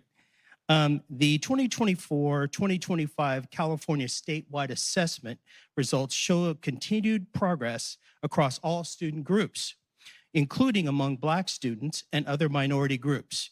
But data reported by EdSource show that Black students were completing and passing transfer level coursework 30 points behind their counterparts. My question is, why is a specific demographic doing so poorly, and what is your plan to fix it? Ms. Yee, we'll begin with you on this question. 1 minute. Okay. So public education is underinvested in. And when we look at progress with assessments, it just can't be a point in time. It requires a consistent investment, particularly in our communities that are under-resourced. And we know what works in terms of investments in education, but it has to be consistent investment.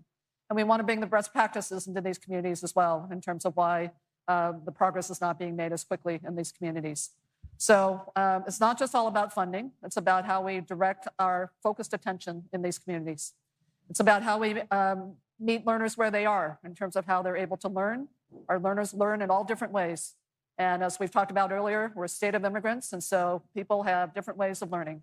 And so we have to recognize the uniqueness of our learners, but also understand that that commitment of funding and just focused attention on these communities has to be consistent.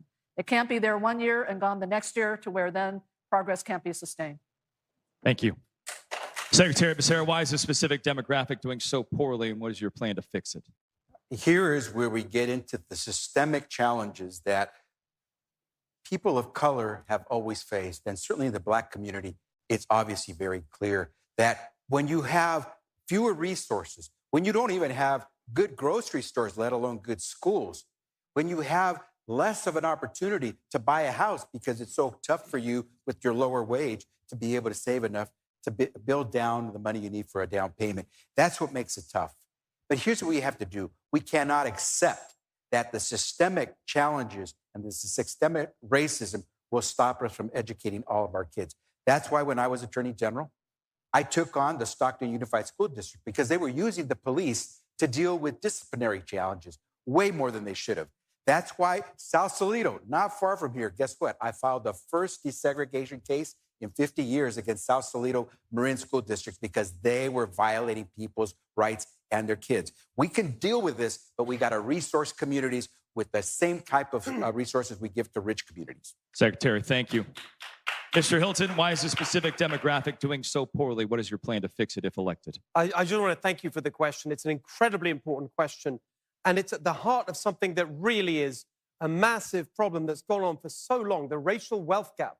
If you don't have that educational opportunity, you're never going to close that racial wealth gap. Education is the engine of opportunity. I know that as the son of refugees who ended up at Oxford University, working in 10 Downing Street, moving here with my wife and sons in 2012, teaching at Stanford, all because of a great education. Every child, especially the Black kids who've been left behind and the Latino kids who've been left behind after 16 years of Democrat one-party rule, we've got to do better. Here's my plan. Number one, look what's happened in Mississippi. Mississippi overtaking California by simple things like making sure that every child reads in 3rd grade. If they can't, they don't move to 4th grade. We need to have phonics in every school. We need to have accountability, a grade for every school, a grade for every teacher, so we can reward the good teachers and remove the bad ones. That's how we address this very, very serious problem. Mr. Hilton, thank you. Mayor Mahan, your question of education to you, sir. I served as a public school teacher in Eastside San Jose, teaching English and history in a middle school, serving first generation and low income students. And it used to be that we simply just didn't invest enough in education. What I've seen, though, is that there's also a lack of accountability. The truth is we need to have high expectations for our kids. We need to assess their learning, and we need to intervene in ways that work. High dosage tutoring, summer programs, youth jobs to build confidence, ensuring every kid has a pathway to participating in our economy and thriving in our society. We need to hold the adults in the system accountable because the lack of focus and accountability is disproportionately borne by our most vulnerable children. So it's not just about spending more, it's about using those dollars better and increasing accountability for outcomes, especially for our Black and brown children. Mayor, thank you. Mr. Starr, education to you, sir. 1 minute. So California, on a cost-adjusted basis, spends the 31st most out of the 50 U.S. states.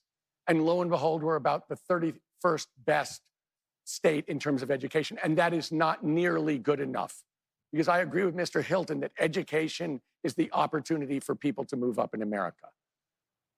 But let me say, I am the person who wants to bring $15 to $20 billion a year of new revenue to the state of California for healthcare and specifically for education.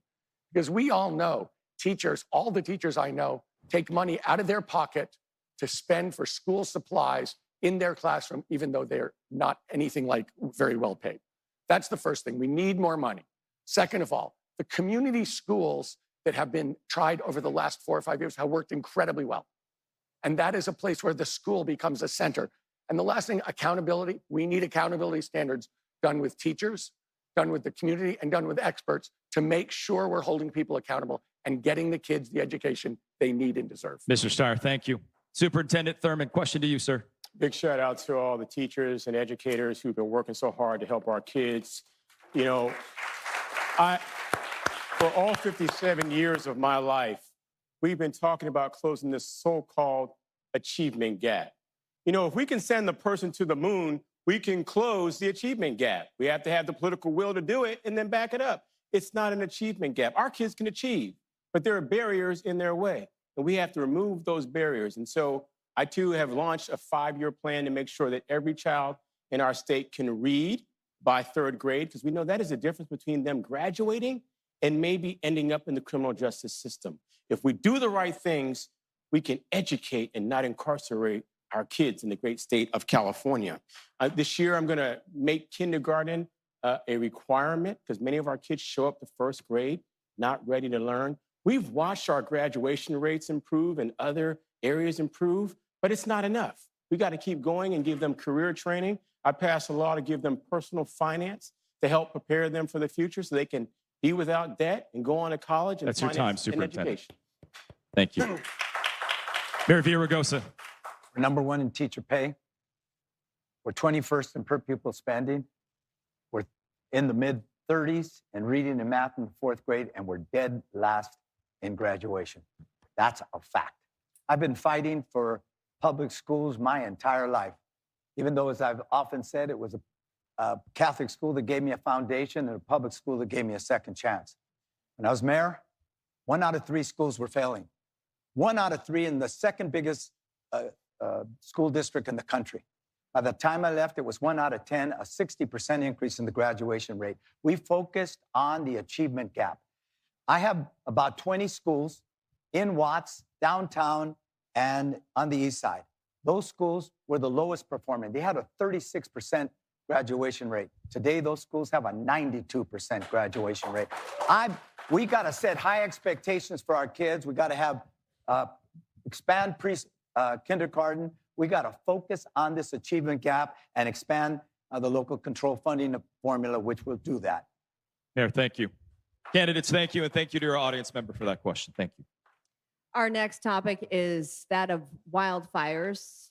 January 7th, of course, we just marked 1 year since the start of the devastating and deadly Los Angeles County wildfires. I was out there personally in the Pacific Palisades. I've seen it firsthand myself. Recovery's been slow, with the state's unstable insurance market remaining one of the largest barriers to recovery.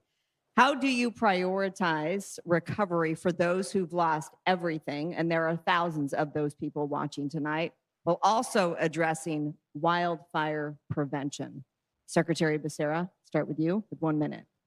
Well, that's why I began this debate by mentioning that I would freeze home insurance costs because some people are paying premiums and they still haven't received anything from their insurance company. That is not just wrong, it's criminal. And we have to make sure we protect people. The second thing is we have to push back on this corporate takeover of properties that's going on. Wall Street is trying to gobble up all these places, then they're going to try to increase the costs. We have to support home ownership retention programs so that people who lost their home want to stay, but are going to find it really tough to rebuild. We support them. We don't want them to become homeless. And at the same time, we have to crack down on that price gouging that we know is going on. Oversight of those insurance claims. If I'm governor in January 2027 and these claims have not been resolved, we will, in the first 100 days, make sure that everyone gets their payment and the date certain when they're going to get it. It is not fair for people to pay their fair share to the insurance industry and then not get anything back when it's time for them to collect. Secretary Becerra, thank you. Mr. Hilton, your plan for prioritizing recovery and wildfire prevention. Look, what's going on in the Palisades in Altadena, it's an absolute scandal. It's more than a year now. And that place, I've been there many, many times. I talk to people there. I listen to what they're saying. They are furious. I spoke at the rally on the 1-year anniversary. Do you know what they called that rally? They let us burn. Just think about the intensity of how that community feels. They let us burn. You know who they mean by they? Gavin Newsom, Karen Bass. It is outrageous. Gavin Newsom promised a year ago a Marshall Plan to rebuild LA. Where is it? Nothing's been done. I will remove the bureaucracy that is stopping recovery and rebuild. On prevention, the very first policy paper I published in my policy organization, Golden Together, was this: reducing California's carbon emissions through modern forest management. That's what we have to do. We can revive our timber industry so that we sell the trees that we need to thin the forest so wildfires don't burn out of control, creating jobs and opportunity in rural areas and reducing wildfire risk and lowering the cost of construction materials. That's my plan. Mr. Hilton, thank you very much. Mayor Mahan, your wildfire recovery and prevention plan. Well, first, I just want to thank the first responders who put their lives on the line to fight these fires. We were proud in San Jose to send teams down to the Palisades and Altadena to protect people, and I'm grateful to them. In terms of how we address where we are today, number one, there is no excuse for slow permitting in rebuilding this housing, and we have got to let people get back into their homes, into their neighborhoods. Number two, we have to be accountable for investing in prevention. If we prevent catastrophic fires, we will save lives, and over time, we bring back our insurance market by reducing costs for everyone, because we're all paying the cost of recovery from these catastrophic fires. And on that final note, the insurance market in California is broken. We have to bring back private insurers. We have to properly price risk and help people reduce risk around their homes and bring back competition to that market. We can't have it all fall on the backs of California taxpayers. Thank you, Mayor. Mr. Steyer, 1 minute. Look, it's the job of the governor to stand up for Californian citizens when they're being screwed. And frankly, a year in, the insurance companies not paying people their insurance and FEMA owing people $34 billion is absolutely unacceptable. So it's absolutely important for the governor of the state of California, when Californian citizens are being taken advantage of, to step up. That's the first thing that has to happen. The second thing is this: we can control fire risk. California has had fires for thousands of years. We're trying to avoid catastrophic fires in places where there are buildings and houses. We can do that with prescribed burns on a macro level, which we're doing. And we can harden houses so that, in fact, they can resist fires. And then it's the job of the governor to go to those insurance companies and insist they charge fair rates. Because when we've taken care of the risk, we should be charged based on that, and the governor should step up and force them to take into account the data and support California citizens. I feel like I was just watching your commercial. I've seen it a lot these days. Mr. Steyer, thank you so much. I couldn't let that one go. Superintendent Thurman, your plan to prioritize recovery while addressing wildfire prevention. Again, our hearts go out to the folks in the Palisades and Pasadena and Altadena. I've been to every community that has experienced fire disaster in the last 7 years, because school communities have been deeply impacted. We've raised hundreds of thousands of dollars to help the victims of those fires get money for temporary housing, gas cards, food, books, water, clothes, you name it. And as we think about it, we cannot let Altadena was one of the first places in this state where Black families can buy a home, and today where Latino families buy a home. This can't turn into a reason for there to be gentrification. We can't let people sit on re-permitting the rebuilding of those homes so that people lose their American dream. Let's expedite the permitting. Let's get those folks back in there. You know what? The homeowners insurance industry, they failed us. They said no to everyone, and we're not going to insure you. And then after these fires, they got a rate increase. Where I come from, you don't get a raise when you do a bad job. We're going to hold the homeowners insurance industry accountable to the people of this state. Thank you, Superintendent. Antonio, your plan. That's my name, everybody. I'm just a regular guy. Let me just say, we're the only state that didn't do, with respect to insurance, the only state that didn't do catastrophic modeling in a time of climate change. The only state that took more than a year to pass a rate hike. The only state where we didn't have reinsurance. So the entire market left. We got to bring them back. We got to set limits, but we got to make sure we have an insurance market or nobody's going to be able to build a home. We've got to harden assets around homes. That means there are going to be sprinklers. There's going to be grates and screens on parts of your home. We're going to reduce fire risk by supporting our firefighters and growing CAL FIRE. We're going to expand prescribed burns. We've got to make fires a absolute priority with the next governor in this state. And Ms. Yee, thank you very much, Antonio. Ms. Yee? Well, as governor, we have to prioritize getting these communities rebuilt. It's been, the wait has been too long. And with respect to what we can help them do that, the way we can help them do that, expedite the approval processes. We have the know-how in terms of how to help local governments do that. We have the technology in terms of how we can look at applications and be able to expedite those being approved. But having said that, we want to be sure we're building back smarter as well. Climate change is real. And this is what we are living with. And we're not going to be telling people you can't rebuild where you had your home, even though it may burn again. We're going to do everything we can to be sure that we are prepared. And we want to be sure that we have a culture of preparedness from all parties involved. And with respect to the insurance companies, start to really pay attention to what your shareholders really want you to do. The right thing, to understand how you value risk in this new era of climate change. There are risk models and catastrophic models you should be looking at, and we're going to be sure that we compel them to do that.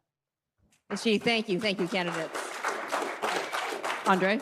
All right, let's talk about gas prices. You know, if you travel anywhere outside of California, I pay $2.79. Obviously not in California. Recently on a trip out of the state. Drivers also pay a 54-cent tax a gallon to cover the cost of complying with the state's environmental regulations to reduce health disparities in communities near refineries. Yet, high gas prices disproportionately burden low-income households. Mr. Hilton, you have promised $3 gas prices. You blame Democrats and environmental programs. What is your plan to provide relief at the pump? We have to end the Democrat climate crusade that has led to these astronomical gas prices that are particularly hurting working families who drive their cars and trucks 2, 3, 4, 5 hours a day. It's not the climate warriors in Marin County tapping away at their MacBooks that are hurt by high gas prices. It's working class Californians. Here's what we're going to do. We're going to stop the insane importing of oil and gas from halfway around the world on giant super tankers, spewing out carbon emissions while shutting down oil production right here in California. That makes no sense. We're going to end these environmental regulations on the refineries that are causing them to shut down with zero environmental benefits. That's how we get to $3 gas. That's going to help every single working family and small business in California. It will reduce our costs overall. We've got to get it done. Thank you, Mr. Hilton. Mayor Mahan, what is your plan? 54-cent extra burdening low-income families. What is your plan to provide relief for those families? Yeah, thank you, Andre Sr. There's a lot of talk of holding the utilities accountable that we hear, but in San Jose, we're actually doing it. We set up a community choice aggregator to compete with them on buying energy that's cleaner and cheaper. We set our rates lower, and we've been innovating. We held them accountable, got them to the table, and set an agreement that requires them to provide better, faster service to our customers and to invest in upgrades to the grid to improve reliability. We also have to be honest with Californians.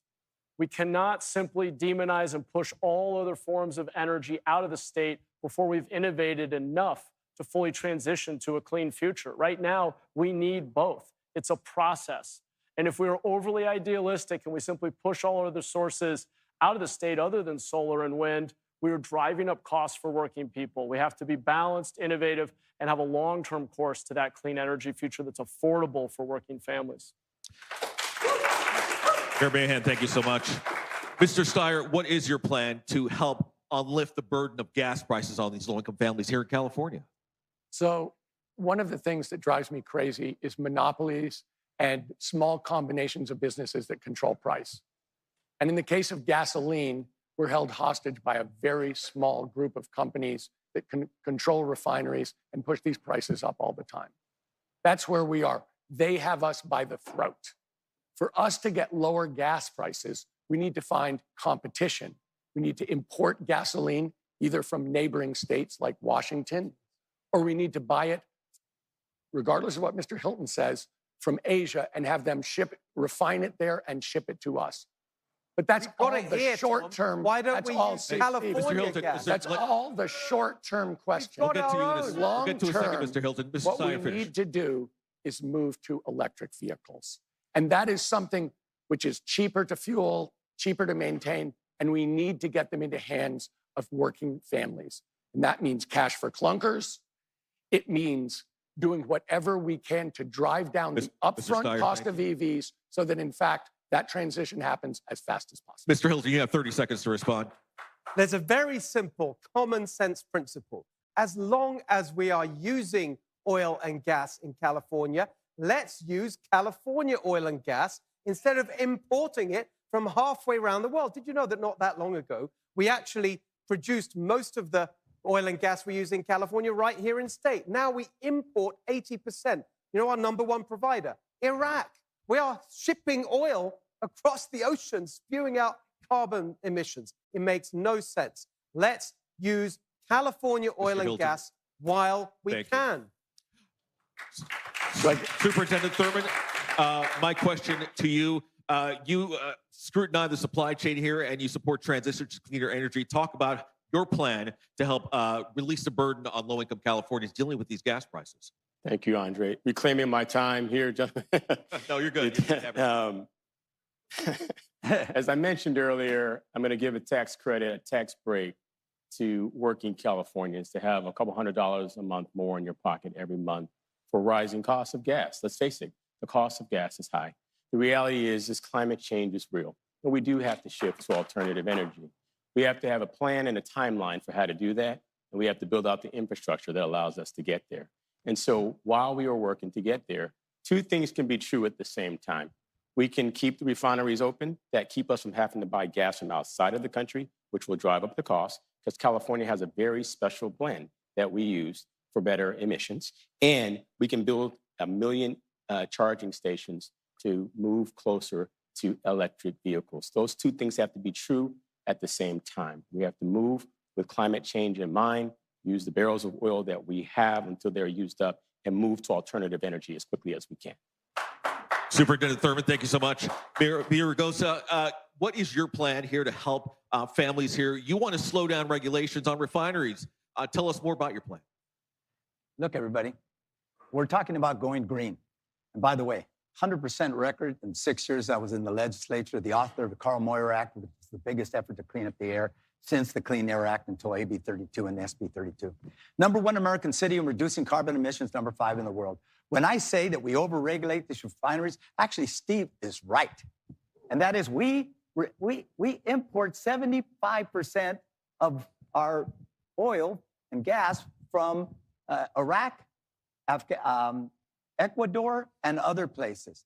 The next governor's got to admit the fact, yes, we do need to go electric, but we built 167,000 charging stations in the last 10 years. We need 2 million more in the next 10 years. And if we built them, we don't have the grid. And by the way, we're the last in the Western states in building that grid. So the next governor's got to focus on expanding ethanol. If we do expand ethanol by 15%, we'll increase or reduce the tax on that by 30 cents. And we got to focus on bringing it down. Ms. Yee, you have 1 minute to answer the question. Thank you. So with respect to helping just hardworking Californians' pocketbooks, I also would propose a tax credit, looking at expanding the earned income tax credit so that they can actually be able to get to work every day. But let me just say this in terms of where we're headed. California has been on the leading edge of the environmental movement, and we should not feel ashamed of that.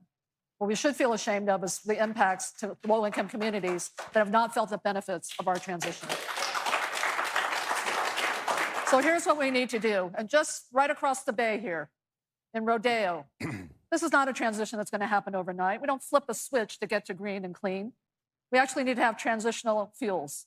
So in Rodeo, we have renewable diesel that's being refined at the expense of the company, by the way. Nobody's subsidizing them because they're trying to be responsible.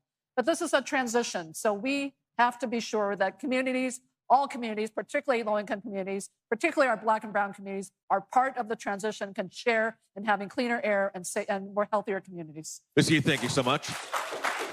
Secretary Becerra, your plan to help communities and that are burdened by these gas prices.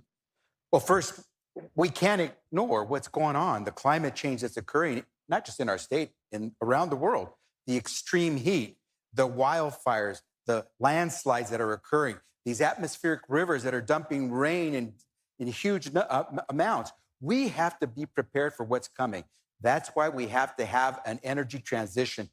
But that energy transition has to be stable. We cannot move faster than our working class families can, because we'll leave them behind. And if we leave them behind, they'll stop being the environmentalists and the conservationists that they already are. We want them to join us in having clean energy, which means we have to fight Donald Trump and the cuts he made to wind and solar.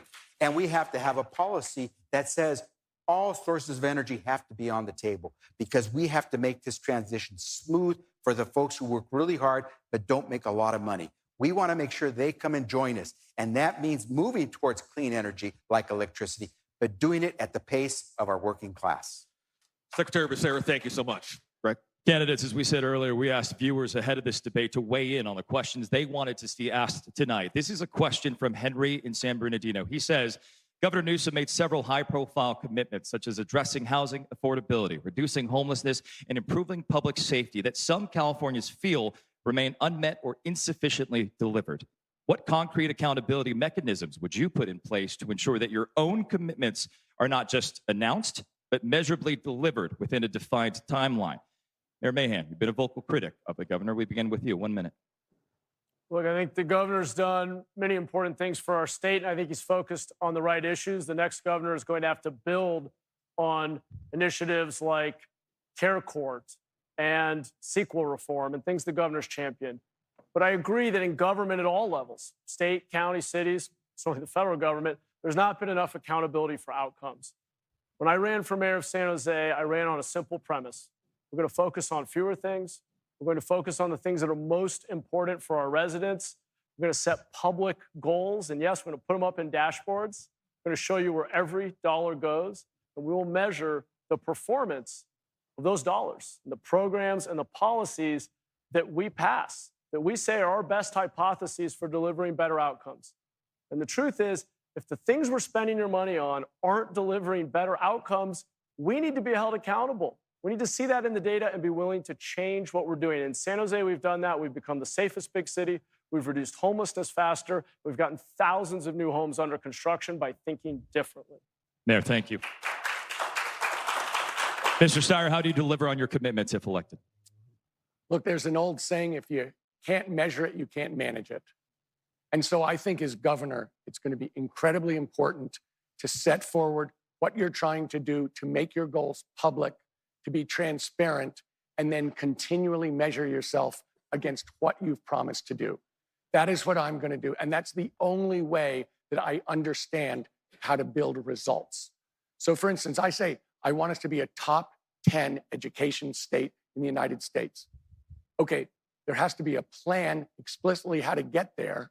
It's not hope, it's actually a plan, but then you have to measure exactly what the results are in the schools in California. When we talk about building 1 million homes, that's a specific promise. And that means I've got to live up to it and measure it so that at every point we can see, am I living up to it? Will I take on the electric monopolies and drive down costs by 25%? That's specific. I promise to be transparent and hold myself to account, because that's what Californians need and deserve. Thank you, Mr. Steyer. Superintendent Thurman, how do you deliver on your promises? I've been very explicit. I've said, I put a timeline on my housing plan, for example. I have said that we will build 2 million housing units, affordable housing, by the year 2030. That means if we, on average, for every surplus property parcel that exists, built on average 12 units, we will get to 2.3 million units by the year 2030. As a candidate, I'm here giving it to you as explicitly and direct as I can. We have the capacity and the know-how to deliver. And it's why I have a bill in the legislature that would get money to our school districts to give them the startup funds and the technical assistance on how to value the land, on how to build. Remember, these are units that can be built without any additional permitting. There is surplus property in each of the 58 counties in our state. If we simply just built 12 on each parcel, we get to 2.3 million by the year 2030. Superintendent, thank you. Antonio, how do you deliver on your promises? Tell you what I did. I put dashboards by everything. I put metrics and people on every goal that I had set out, every campaign promise. Someone said it was about 100. And that's how crime went down nearly 50%. Graduation rates went up 60%. Greenhouse gases went down higher than any other city in the country, number 5 in the world. So putting metrics that are transparent, that are on the computer so that you can come and look at it and see where the progress is, holding people accountable, that's what you have to do. And I'm the only one on this stage that's actually had a job like that. 50,000 employees, 50,000 employees. And importantly, I made those decisions, not a city manager. It was the mayor that made those decisions. And I can tell you, it's about accountability, and I intend to focus on that as governor. Antonio, thank you. Izzy? As governor, I am going to set the tone for accountability for the state of California. Look, all of these plans that my colleagues have talked about, they're great until we deliver. Unless we can't, we got to deliver on them. How do we deliver on them? We make sure that the appropriations are there. Make sure that the money is actually getting the outcomes that we want. We work with the legislature to have them be able to provide scrutiny over every dollar during their budget hearings. We have not been accountable or transparent with our dollars for a long time. Why are we right now in succession years spending more than we're bringing in? This is where we are. So accountability has to be a tone set from the top to the legislature that we work with.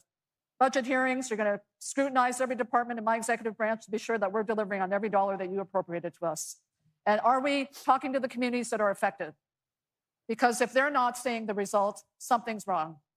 When we talk about accountability, it's just not to the voters. It's to the people we deliver to. It's to the different branches of government. And I also want to have a more robust relationship with our cities and counties as well as partners in accountability. Izzy, thank you. Secretary Becerra, how do you remain accountable to your promises? By suing Donald Trump over 120 times, making sure that every time he tried to violate the law and hurt our people, we stood up and we held him accountable. By making sure that as Attorney General, we went out and took action against police departments that were profiling, that were going after people in a non-official legal policing way. And that's why we began investigations, what are called pattern and practice investigations, against LA County Sheriff's Department, Kern County Sheriff's Department, and the Bakersfield Police Department. You hold people accountable. That's why I issued the regulations that put in place the racial profiling parameters under how a police stop can be conducted, and you hold everyone accountable. And finally, I should mention, as HHS Secretary, when I established 988, the program for suicide and mental health assistance, I said one thing: our goal when we launch is to make sure that no one is put on hold and no one gets a busy signal, because people have to know that service will be delivered. You hold yourself accountable, you hold your deputies accountable. Thank you, Secretary. Mr. Hilton? So this is exactly why we need an outsider to shake things up in California. Unlike my Democrat friends here, I've never run for office before. All my life, I've had to focus on results, starting and running businesses, working inside of a government, fighting the bureaucracy, trying to make change happen. I'll give you a little story that shows exactly what's gone wrong in California. It's Mayor Karen Bass in LA claiming that she's streamlined permitting for rebuilding. And here's what she actually said. I remember it exactly. I have just signed an executive order tasking agency heads with developing paths forward to streamlining permitting. These are the things you get from career politicians who don't know how to deliver results. It's all about process. When I get to Sacramento, I will take a sledgehammer to our bloated, bureaucratic nanny state, and I will enjoy doing it. Mr. Hilton, thank you. Candidates, thank you. Arla. All right, now we have made it to our rapid fire portion of the debate. We have a few rapid fire questions for you lined up. Please only answer with a simple yes or no, or the options we provide. First question, as governor, a simple yes or no, would you support a billionaire's tax? We will go down the stage and begin with Secretary Becerra. No, if we're talking about the initiative that's maybe on the ballot. Okay. No. Mr. Hilton. No. Mr. Mahan. We should close loopholes billionaires use to not pay taxes. Okay, so do we get an opportunity to give more than a yes or no? We're Reclaiming my time. Mr. Sire. I believe that billionaires have to pay their fair share. Oh my God. So that's a yes. You were asking me if we're going to tax billionaires more, and I'm saying billionaires have to pay their fair share. Yes. Okay. Superintendent Thurmond. Yes. No. Yes. Andre. Next rapid fire question. You guys remember that train, high-speed rail? I want to start with you. Here, Becerra. Would you complete it, shrink it, or end it? High-speed rail. Japan has it, Europe has it, China has it. We're going to have it too. We're just going to do it smart. We're not going to have these cost overruns, and we'll make sure it runs efficiently because Californians need to have access to high-speed rail. Mr. Hilton, would you shrink it, complete it, or end it? They're not even talking about completing it for another decade or so. No, of course not. We can't send good money after bad. We need to invest that money in real things to help families, expand the roads. Rapid fire here, candidates. Get local rail working. Mayor Mahan, would you shrink it, complete it, or end it? Need to complete it with a different mindset and greater accountability for getting it done. Thank you, Mayor. Mr. Steyer, would you complete it, shrink it, or end it? Who isn't for high-speed public transportation, but we can't pay any price for it? All right. That is actually right. Mr. Steyer. We have to do it in a new Thurmond, way. would you complete it, shrink it, or end it? Complete it. All right. Thank you, Mr. Villaraigosa. Would you complete it? All right. Ms. Yee? Complete it. Thank you. Candidates, last rapid fire remind you, yes or no. Would you continue Governor Newsom's fight to phase out the sale of gas-powered vehicles by 2035? Secretary Becerra, yes or no? We're going to do it in a stable transition period so that we yes can or no, make sure sir. everyone can. Our working family's going to be able to afford it. That's my point. Mr. Working Hilton. families can afford it. We're there. No, we're sick of being bossed around. Mayor I want you to drive the car that you want to drive. Moving on. Mayor Mahan, yes or no? Look, only if the technology is there so it doesn't increase costs for middle class. Mr. Steyer. I wrote a book on this called Cheaper, Faster, Better, How Yes We or Win no, the sir? Climate War. If it's better for the people of California, I'm Okay, for it. Superintendent Thurmond, yes or no? Yes. Antonio, yes or no? No. Ms. Yee. Yes. Candidates, thank you. We are 4 months from the June primary. Polls show most voters in this state are undecided in this race. As you well know, this is a crowded field. It is time for our closing statements. For that, we ask you, what sets you apart? We'll go in reverse order from our opening statements. Ms. Yee, you have 1 minute for your closing statement. Great. Well, thank you to our moderators, to Black Action Alliance, KTVU, Fox 11, and everyone watching.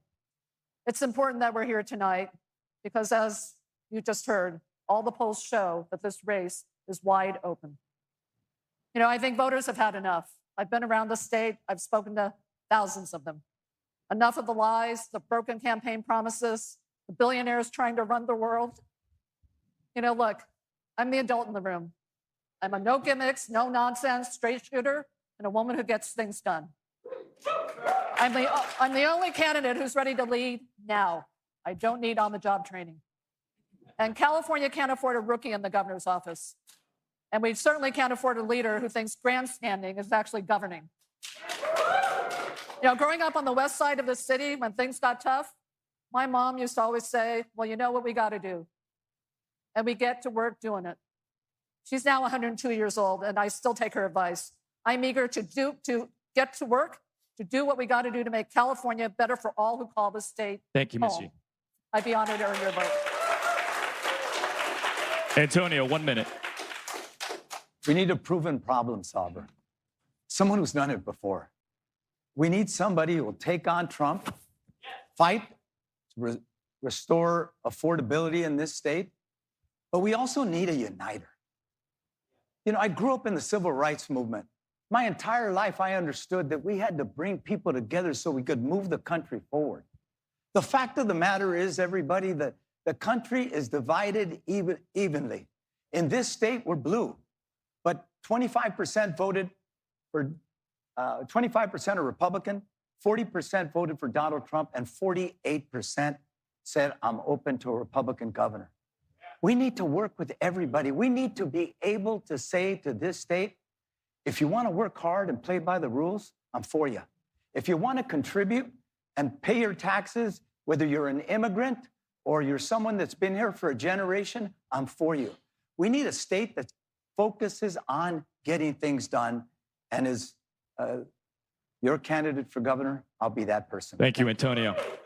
Superintendent Thurman, your closing statement. Thank you for this evening. California is going through some very tough times. And as I think about my own life, you know, I know what it's like to try to overcome tough times. My life has been a story of overcoming humble beginnings. I told you about my grandparents who were immigrants and descendants of slaves. You know, I lost both my parents by the time I was 6 years old. My mom to cancer, my dad, who never returned from the Vietnam War. I met my father after finding him on the internet just about my 40th birthday. So I grew up in a household where we went without. When I finally got a job, it paid $3.35 an hour. I know what it is to have to work 2 and 3 jobs like many Californians are doing right now. So select a candidate who not only has the experience and the vision, but the lived experience of our Californians who are struggling. Together, we'll build 2 million housing units. We'll provide a tax credit for working Californians, and we will make sure that we provide good-paying jobs for all Californians. California can be better. Let's build it together. Thank you, Superintendent. Mr. Steyer, 1 minute for your closing statement. So I want to thank the Black Action Alliance again for having us here. And I want to say that to lower costs, we're going to have a governor who's willing to take on the special interests and raise revenue. I've always stood up to them, and I've always won. I took on the oil companies and beat them. I took on the tobacco companies and beat them. I took on multinational companies and beat them. And in every case, I brought billions of dollars to California without charging Californians a penny. Right now, the big tech CEOs are terrified about the idea of paying their fair share. Right now, they're supporting Matt. That's where they are. Who have I got? I've got the nurses. I've got the bus drivers. I've got the cafeteria workers. I've got the custodians. I've taken on the special interests 3 times, and I've always beaten them. I'm the billionaire who's going to take on the billionaires for working families. Thank you, Mr. Steyer. A note for our audience. Our candidates agreed to no rebuttals during openings and closing. One other note, during our tech difficulties, we lost half of Mr. Mahan's answer when it comes to affordability. So we have agreed, Mayor Mahan, 90 seconds for your closing, sir. Thank you, Tom. I've got about 3 billion reasons not to trust your answer on that, but I'll just say that, look, what sets me apart in this race is I am willing to tell the truth. And the truth is never as simple as a one-word answer.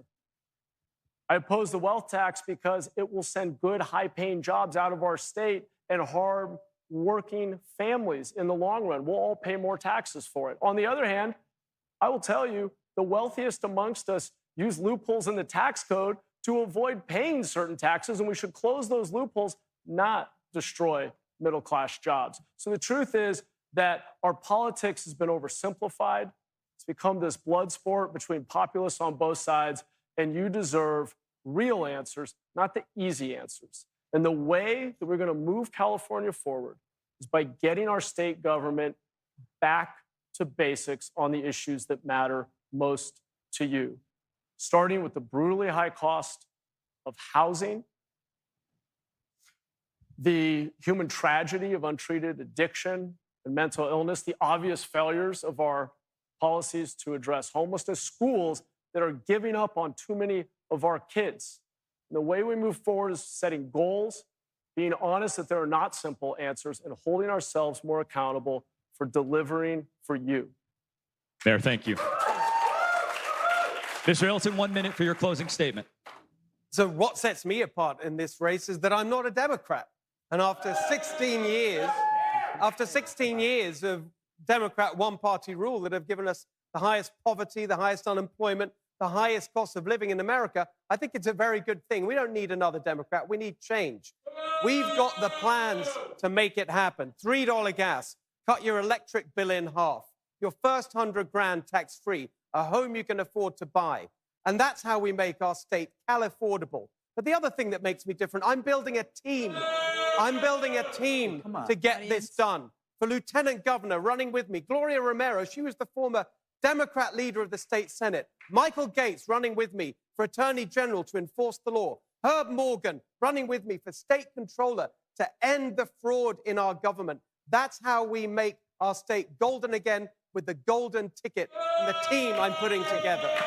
Thank you, Mr. Hilton. To our audience, please contain your comments. Secretary Becerra, 1 minute for your closing, sir.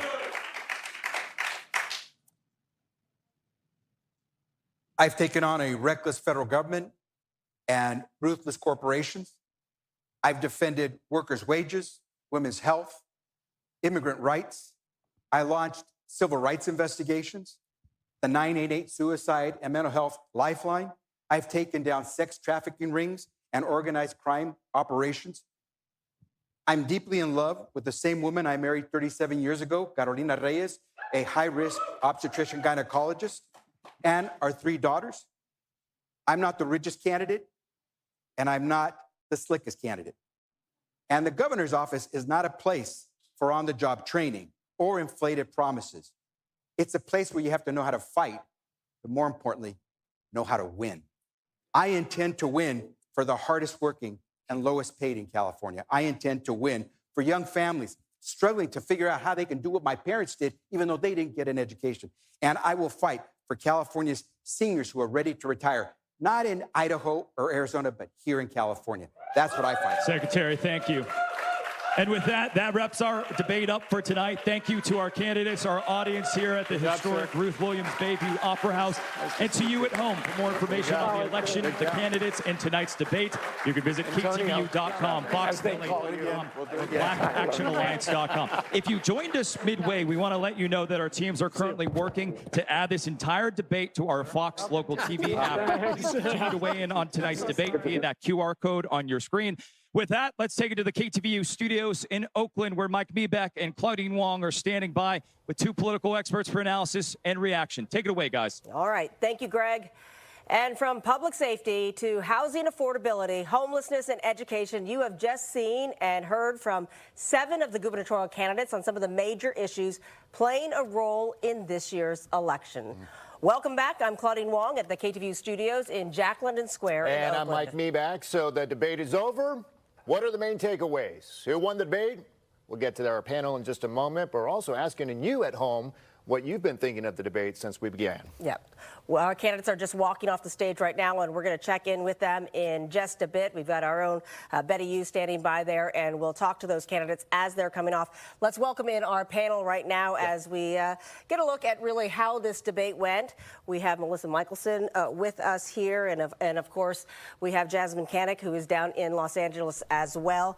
Both of you here to give us your take really on how this really went for everyone. Melissa Michelson, you're the Dean of Arts and Sciences and Political Science at Menlo College. And Jasmine, of course, political strategist and delegate for the LA County Democratic Party. So, Melissa, let's start with you. How do we think this went? Did the candidates achieve what they wanted to achieve when they walked onto that stage tonight? I think some of them did. Some of them very clearly came in with an assignment and delivered, put themselves out there, made a case for themselves, distinguished themselves, especially for the Democrats, from the rest of the field. Is there a winner for you?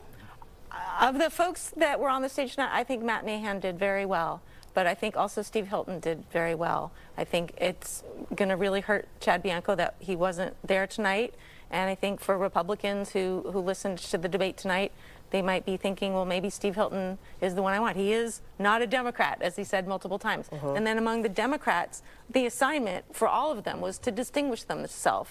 And, you know, at the end, they were trying to answer that question. How do you distinguish yourself? And many of them talked about being ready to go on day one. This is no place for job training. You got to be a fighter.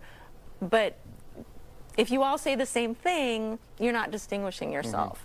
And I felt like Matt Mahan overall did the best at saying, I have a unique vision I'm bringing forward, and one that resonated. Antonio Villaraigosa also had a unique message talking about the balance between Republicans and Democrats in the state, but I don't know that that's going to help him distinguish himself among Democrats. All right, let's go to Los Angeles. Jasmine Koenig. Jasmine, you're a little disappointed at intermission. Your thoughts at the end of the debate. Who do you think took the W? I don't know if I have a clear winner, but what I will say is I think that, you know, nearly half of the folks here in the state of California are registered Democrats. And if you're a Democrat and you were watching the debate tonight, you're trying to figure out which one of the candidates sort of aligns with your morals and your values and issues that you think are important. If you want to see ICE abolished, if you tend to lean more progressive, you might have been feeling Tom Steyer or even Tony Thurmond more than some of the other candidates, right? If you were a little bit, if you're a little bit more moderate and you were looking for someone who was sort of down the middle, then one of the other candidates probably appealed to you. Hilton definitely stood out there alone because he was the only Republican there. And so, you know, clearly he represented for his party, but, you know, almost half of the majority of the folks here in the state of California are Democrats. And so really, it was up to the Democrats to distinguish themselves and to not sound like each other, but a lot of them did sound like And let me just say that because we've been asking viewers at home your best impression, and Hilton was getting the majority of it, with Mahan right behind him, not right behind him, but behind him in second, mainly because, as we've been talking about, Democrats are just split. You know, they're taking all the votes, so we'll see what happens. And so, Jasmine and Melissa, we're going to get to all the issues that we have been talking about in just a moment. We want to go right now, though, to Betty Yu, who is standing by at the debate stage with some of the candidates walking off the stage. Betty.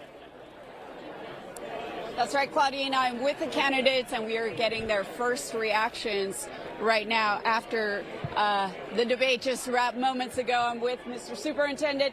How did it go for you tonight? I thought it went well. This is a great airing for the voters to be able to see and hear the candidates. And in a very crowded race, gives them an opportunity to see what differentiates us, like me talking about building 2 million housing units over the next 4 years. And so I thought it was a great show and a great opportunity. Thank you to everyone at the affiliates for hosting tonight's debate. Mr. Thurmond, thank you so much for your time. Thank you. And next, I'm joined by Antonio, as you prefer to be called. Yes, that's my name. How are you feeling just moments after this debate wrapped up tonight? Oh, great. Look, most of us are Democrat. We agree on a whole lot. But I think it's important to have a different viewpoint. So I was glad that Steve Hilton is here. We don't have to agree on anything, but I think what we want more and more, and if you heard some of the people yelling, we want civility in our politics.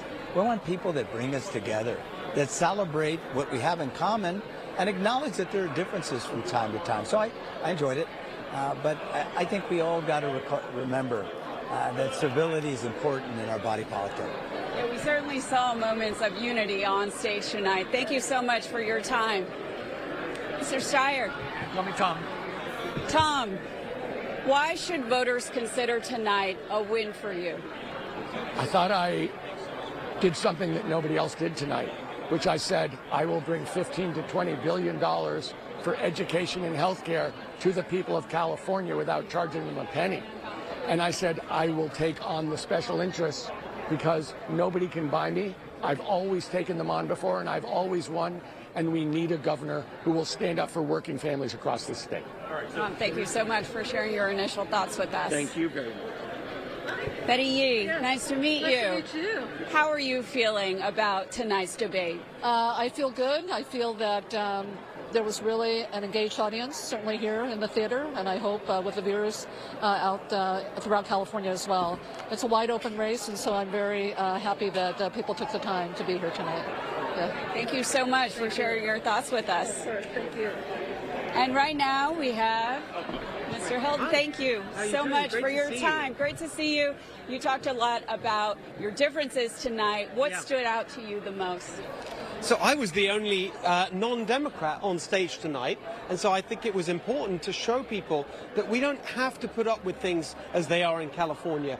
We need change. It's 16 years of one-party rule by the Democrats, and I was laying out a positive, practical alternative, how we can get costs down, $3 gas, cut your electric bills in half, your first $100,000 tax-free, a home you can afford to buy, practical things to make life better for Californians after these 16 years where we've ended up with the highest poverty in America, the highest unemployment rate, the highest cost of living. We've got to change. And my role is an outsider. I've never run for office before. This is the first debate I've ever done. I'm pleased to say that the first poll that came out had me winning 75%. So it's going well. We've got some energy and momentum, and I really enjoyed tonight's debate. Thank you so much for sharing your initial thoughts and that momentum and participating in the debate tonight. Happy to be with you. Thank you. Thank you. Well, there you have it. We are trying to get Mayor Mahan for his initial thoughts. Mayor, Betty Yu, nice to meet you. We wanted to get your initial thoughts on tonight's debate. How did it go for you?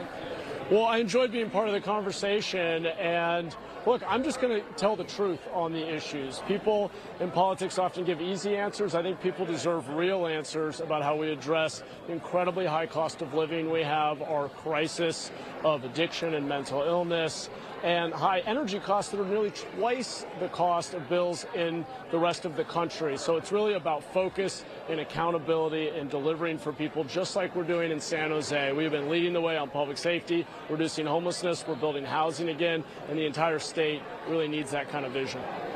Mayor, thank you so much for sharing your thoughts tonight and participating in our debate. Appreciate it. Well, those, Mike and Claudine, are some initial reactions, how all the candidates sized up tonight's debate. Of course, we'll have more insight and analysis on our show later on tonight. All right, Betty Yu, thank you for that quick spin room in terms of how they are feeling about this. It's interesting, and we want to get your take on it. Steve Hilton's feeling pretty good about it. He was the only Republican on stage, so a little bit easier, I think, for him to differentiate himself. We do have a little bit of from actually when he was on the stage, and the person he actually talked most about was the other Republican who wasn't there yet or wasn't participating, Chad Bianco, who had a scheduling conflict, couldn't be on there. I wonder if we can play a little bit of that and to talk about how he focused on that. Let's listen in. My Republican colleague, Chad Bianco, is not here tonight to face these Democrats or his record. In 2020, during the Black Lives Matter riots, he took a knee when told to by BLM. Now he says he was praying. All right. Jasmine, we'll get your thoughts on that, and Melissa will get your thoughts on that. Really quickly, we have to go back to Betty Yu because she has Becerra with her, and Javier Becerra, we want to make sure we get his thoughts. Mr. Secretary, we just wanted to get your initial thoughts on how this debate went tonight for you. Anytime you can get all the candidates, or many of them, together, especially in a community like this that doesn't always get to see who the next governor will be, that's great. I think we should do these forums in communities that have always been left behind, because these are the folks who have to believe in their leaders. So, great. We all answered the questions. We were pretty civil. Most importantly, we were in a community that doesn't always get to see who the next governor of California will be. Thank you so much for being here tonight. I would agree it was largely civil, with the exception of a couple of boos during tonight's debate. Thank you so much for your time. We need that more, and hopefully the public will get a better understanding who the candidates are, and then we'll make a good choice. Thank you so much. Thank you. And Claudine and Mike, we'll send it back to you. Those are the first thoughts fresh off the debate tonight on the stage. All right, Betty, thank you for that. And when you look at someone like Javier Becerra, Jasmine, you see experience. And then you see Steve Hilton. You see the newcomer. What do you think of Steve Hilton in this race moving forward, especially since we just ran that soundbite? Okay, so I'm going to go to your soundbite, and this is me and my whole heart and chest. That is not my problem. I do not care if him and Chad Bianco fight. I'm a Democrat. That is not my problem. That is not my business. They can fight all they want to. Clearly, the man is going to stand out on a stage full of Democrats, not to mention the fact he has an accent. Okay? So he set himself apart, and he was, you know, he tried to be witty, and he spoke to his base. But his base is not my base. And him arguing with Chad has nothing at all to do with Democrats. We don't care. You know who else is a newcomer, too? When you look at that stage, is Matt Mahan. He's 43 years old. He was a city councilman for 2 years before becoming mayor. I mean, does he have a chance, you know, to win? And I know, Jasmine, you said it'd be tough for a mayor of San Jose to go down south and campaign and win votes. But to you, Melissa, can that happen for the mayor of San Jose? Does he have a shot? He absolutely has a shot, and I think we've seen similar things happen in other races, maybe not quite on the scale of a governor, but Zohran Mamdani just won the mayor's race in New York City. I think that tells you that somebody with limited experience, fairly young, can get elected to a big job if people believe in him. And I think we're seeing in the viewer responses to the polls, a lot of folks are thinking that Matt Mahan did very well tonight. And I agree. So I think that shows you that it's possible. And Hilton focused on Bianco, but he also focused on Mahan, and that kind of back and forth. Steyer went back and forth with Mahan as well. And so it's an interesting thing that as the newcomer, I mean, he just got in this race literally days ago. But that's evidence that people know he's a threat. Already, you don't attack people who aren't a threat. They're not attacking folks who they think, oh, they're going to drop off. I don't have to worry about them, but I want to make sure I get this guy. Jasmine, what about for those not on the stage? Eric Swalwell. Look, I know he said he had to be in D.C. On Capitol Hill. Katie Porter. I mean, are they in the mix, not being as... They watching this closely? And it's not being part of that stage? Of course they're watching it. Their campaigns are watching it. They will probably watch it if they didn't watch it live. Did it hurt them? Probably. Probably, because voters got to hear from a stage full of candidates, and they were not in the mix. So yes, it hurt them. I think people will definitely understand why Eric wasn't there, but I do not think they will understand why Porter wasn't there. And that will be something that certainly that she might have to address and say, this is whatever scheduling conflict, this is why I don't think people care. I don't think people care. People know Katie Porter. If you're an unknown and you're introducing yourself to the state of California, then it's going to matter, because the first impression is, well, why wasn't Porter at the debate? But people know who Katie Porter is, right? She just ran for Senate. And people, at least around here, know who Eric Swalwell is. They don't have to introduce themselves. Swalwell's got a record of being a congressman, of fighting Trump. But will they look at it negatively if... That they skip the debate? Not at all. People skip debates all the time. I think, you know, 20 years ago you couldn't skip a debate, but these days it's all about social media, and it's about, you know, secondary coverage. And if you miss one debate, it's about momentum as well, though, and certainly making sure in this crowded field that your name keeps popping up and that people remember you. Right. Because certainly decisions are going to have to be made as we get closer, right, to this primary of where you poll and yes, but of course, Katie Porter's already doing well in the polls, right? Swalwell's already doing well in the polls, so they've already got that base. The question is, would the people who have been supporting them switch now that they've watched the debate? Usually, people don't switch, right? The undecideds maybe wouldn't go for the. And there's a lot of undecideds out there. You talk about momentum, and what about money? Let me ask you about money, and I'll ask you both about this, because Tom Steyer, I mean, he ran a commercial ad during the debate, and he's been running it for a while. Jasmine, can money win Sacramento here in this race? Money, unfortunately, still wins political campaigns. I am a fan of getting rid of the money out of campaigns and leveling the playing field, but that is not how our elections are won. And so, fundraising is taking place probably right now. You've probably got 20 emails from the candidates in your email saying, I just got off the stage and I did great. Give me $20. And we will see who is able to raise the money. It's a long way from bended knee to the altar, is what I always like to say. We have a lot of folks campaigning right now, and it's a long way to Election Day, and there's a lot of money that needs to be raised by each candidate in order to be able to travel up and down this state and connect with voters. Tom Steyer's not even raising money. He's spending his own money out of his own pocket. So, Melissa, I mean, will he be in the mix here come June? Well, we've seen wealthy candidates try and use that money to become the governor a long time ago. Michael Huffington tried to be the governor. So we've seen other very wealthy candidates try to use their own funding to win races, and it doesn't work. It didn't work out for them because money's not a substitute for support. When people are giving you money, it's kind of like voting with money. And so if you're unable to raise money, and especially small donations from a large number of people, it shows that you don't really have that support. So yeah, you can get your name out there, you can give your message, but the fundraising is part of it. It's the money primary. Yeah, a lot of those candidates, as you heard talking to Betty, talked about civility on the stage too. They were saying we need more civility. Some people were talking about unity, but also people want passion and strong words. It seems that voters are saying, you know, we need people to stand up and certainly take a stand, and whether you're talking about President Trump and how Democrats might feel about standing up, and Jasmine, you referenced standing up as a state of California. Antonio Villaraigosa had some strong words. I want to play a little bit of that to listen into, certainly when he's talking about ICE and things that are controversial. Let's listen to that.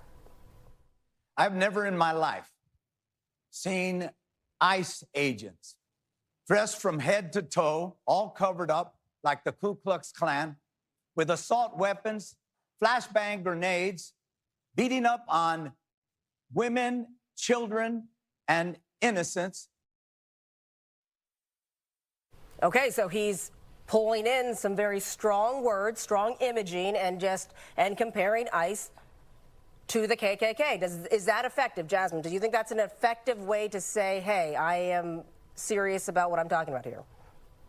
I mean, he said he has never seen that in his life. I think many of us can say the exact same thing. We are in a different time right now. I think what voters who care about the issue of ICE in our communities and immigration want to hear two words from a candidate on that issue. They want to hear abolish ICE. If the candidate cannot say that, they are probably going to lose some folks, because the folks who care and are the most passionate about immigration and ICE in our communities right now, they want to know that the next California governor is going to be against ICE and will and can say, let's abolish ICE. So who was the most forceful for you in saying that? I think I heard Superintendent Thurman say it first. I think he might have been the only one I think I heard say abolish ICE, but I heard him say it. He said it in his opening statement, but Tom Steyer said it right after him. So do you feel? Yeah, those two. So yeah, which is why they, to me, look to be the more, if you're a progressive Democrat, you are probably paying attention to those two candidates during the debate, because they were speaking a lot of progressive language. Do you agree, Melissa? Yeah, absolutely. Yeah. They're staking out that part of the Democratic continuum. They were definitely more on the progressive side. I'm not going to mince words here. I'm going to make sure that you know where I stand on those issues. Absolutely. And they gave other very progressive statements as well. And so especially Tony Thurman, I thought was definitely, you know, and you saw it again in his closing statement, how I've lived this experience and I am here with you, and I'm going to come forward with those progressive. Who won the cost of living? The cost of living also was heavily talked about tonight, Jasmine. A big issue for a lot of Californians out there.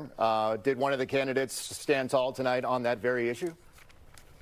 Not really, because when I look at the stage, I see a lot of folks who have done quite well for themselves. And there is a difference between remembering the struggle and governing for the struggle. And a lot of the people on the stage, while they did talk about how they grew up in their humble beginnings, are quite far removed from the struggle that most Californians are facing right now in terms of the cost of living, in terms of rent, the cost of gas, the cost of groceries. So I still think they all have some work to do in that area to be more relatable. Yeah. Melissa, I thought gas actually got people fired up, climate change. What was the issue that you thought really resonated the most? There was a lot of stuff that I think people wanted to hear about, not just immigration, but housing. The housing crisis is, I think, right up there with affordability. The wildfires in Southern California, that's not something that we see in our faces here in Northern California, but for most Californians, that's right there. And it does seem like it's taking forever to rebuild those homes. So I think that was resonating with people, that the candidates were speaking to that. And, what do we got to do to get these houses built back up? And what do we do moving forward to make sure people can get insurance? Because it's not just the cost of gas, it's the cost of insurance for your home. It's the cost of healthcare insurance. This idea of real answers, not just real answers, exactly, to actual problems. Melissa, Jasmine, we appreciate your insight, and thank you for joining us tonight for this debate that was in San Francisco this evening with 7 of the candidates on stage. Thank you again, Jasmine. Yep, and whether you've been watching us on the Fox Local app, KTVU in the Bay Area, Fox 11 in Los Angeles, or Fox Soul, thanks so much for joining us. Have a great night.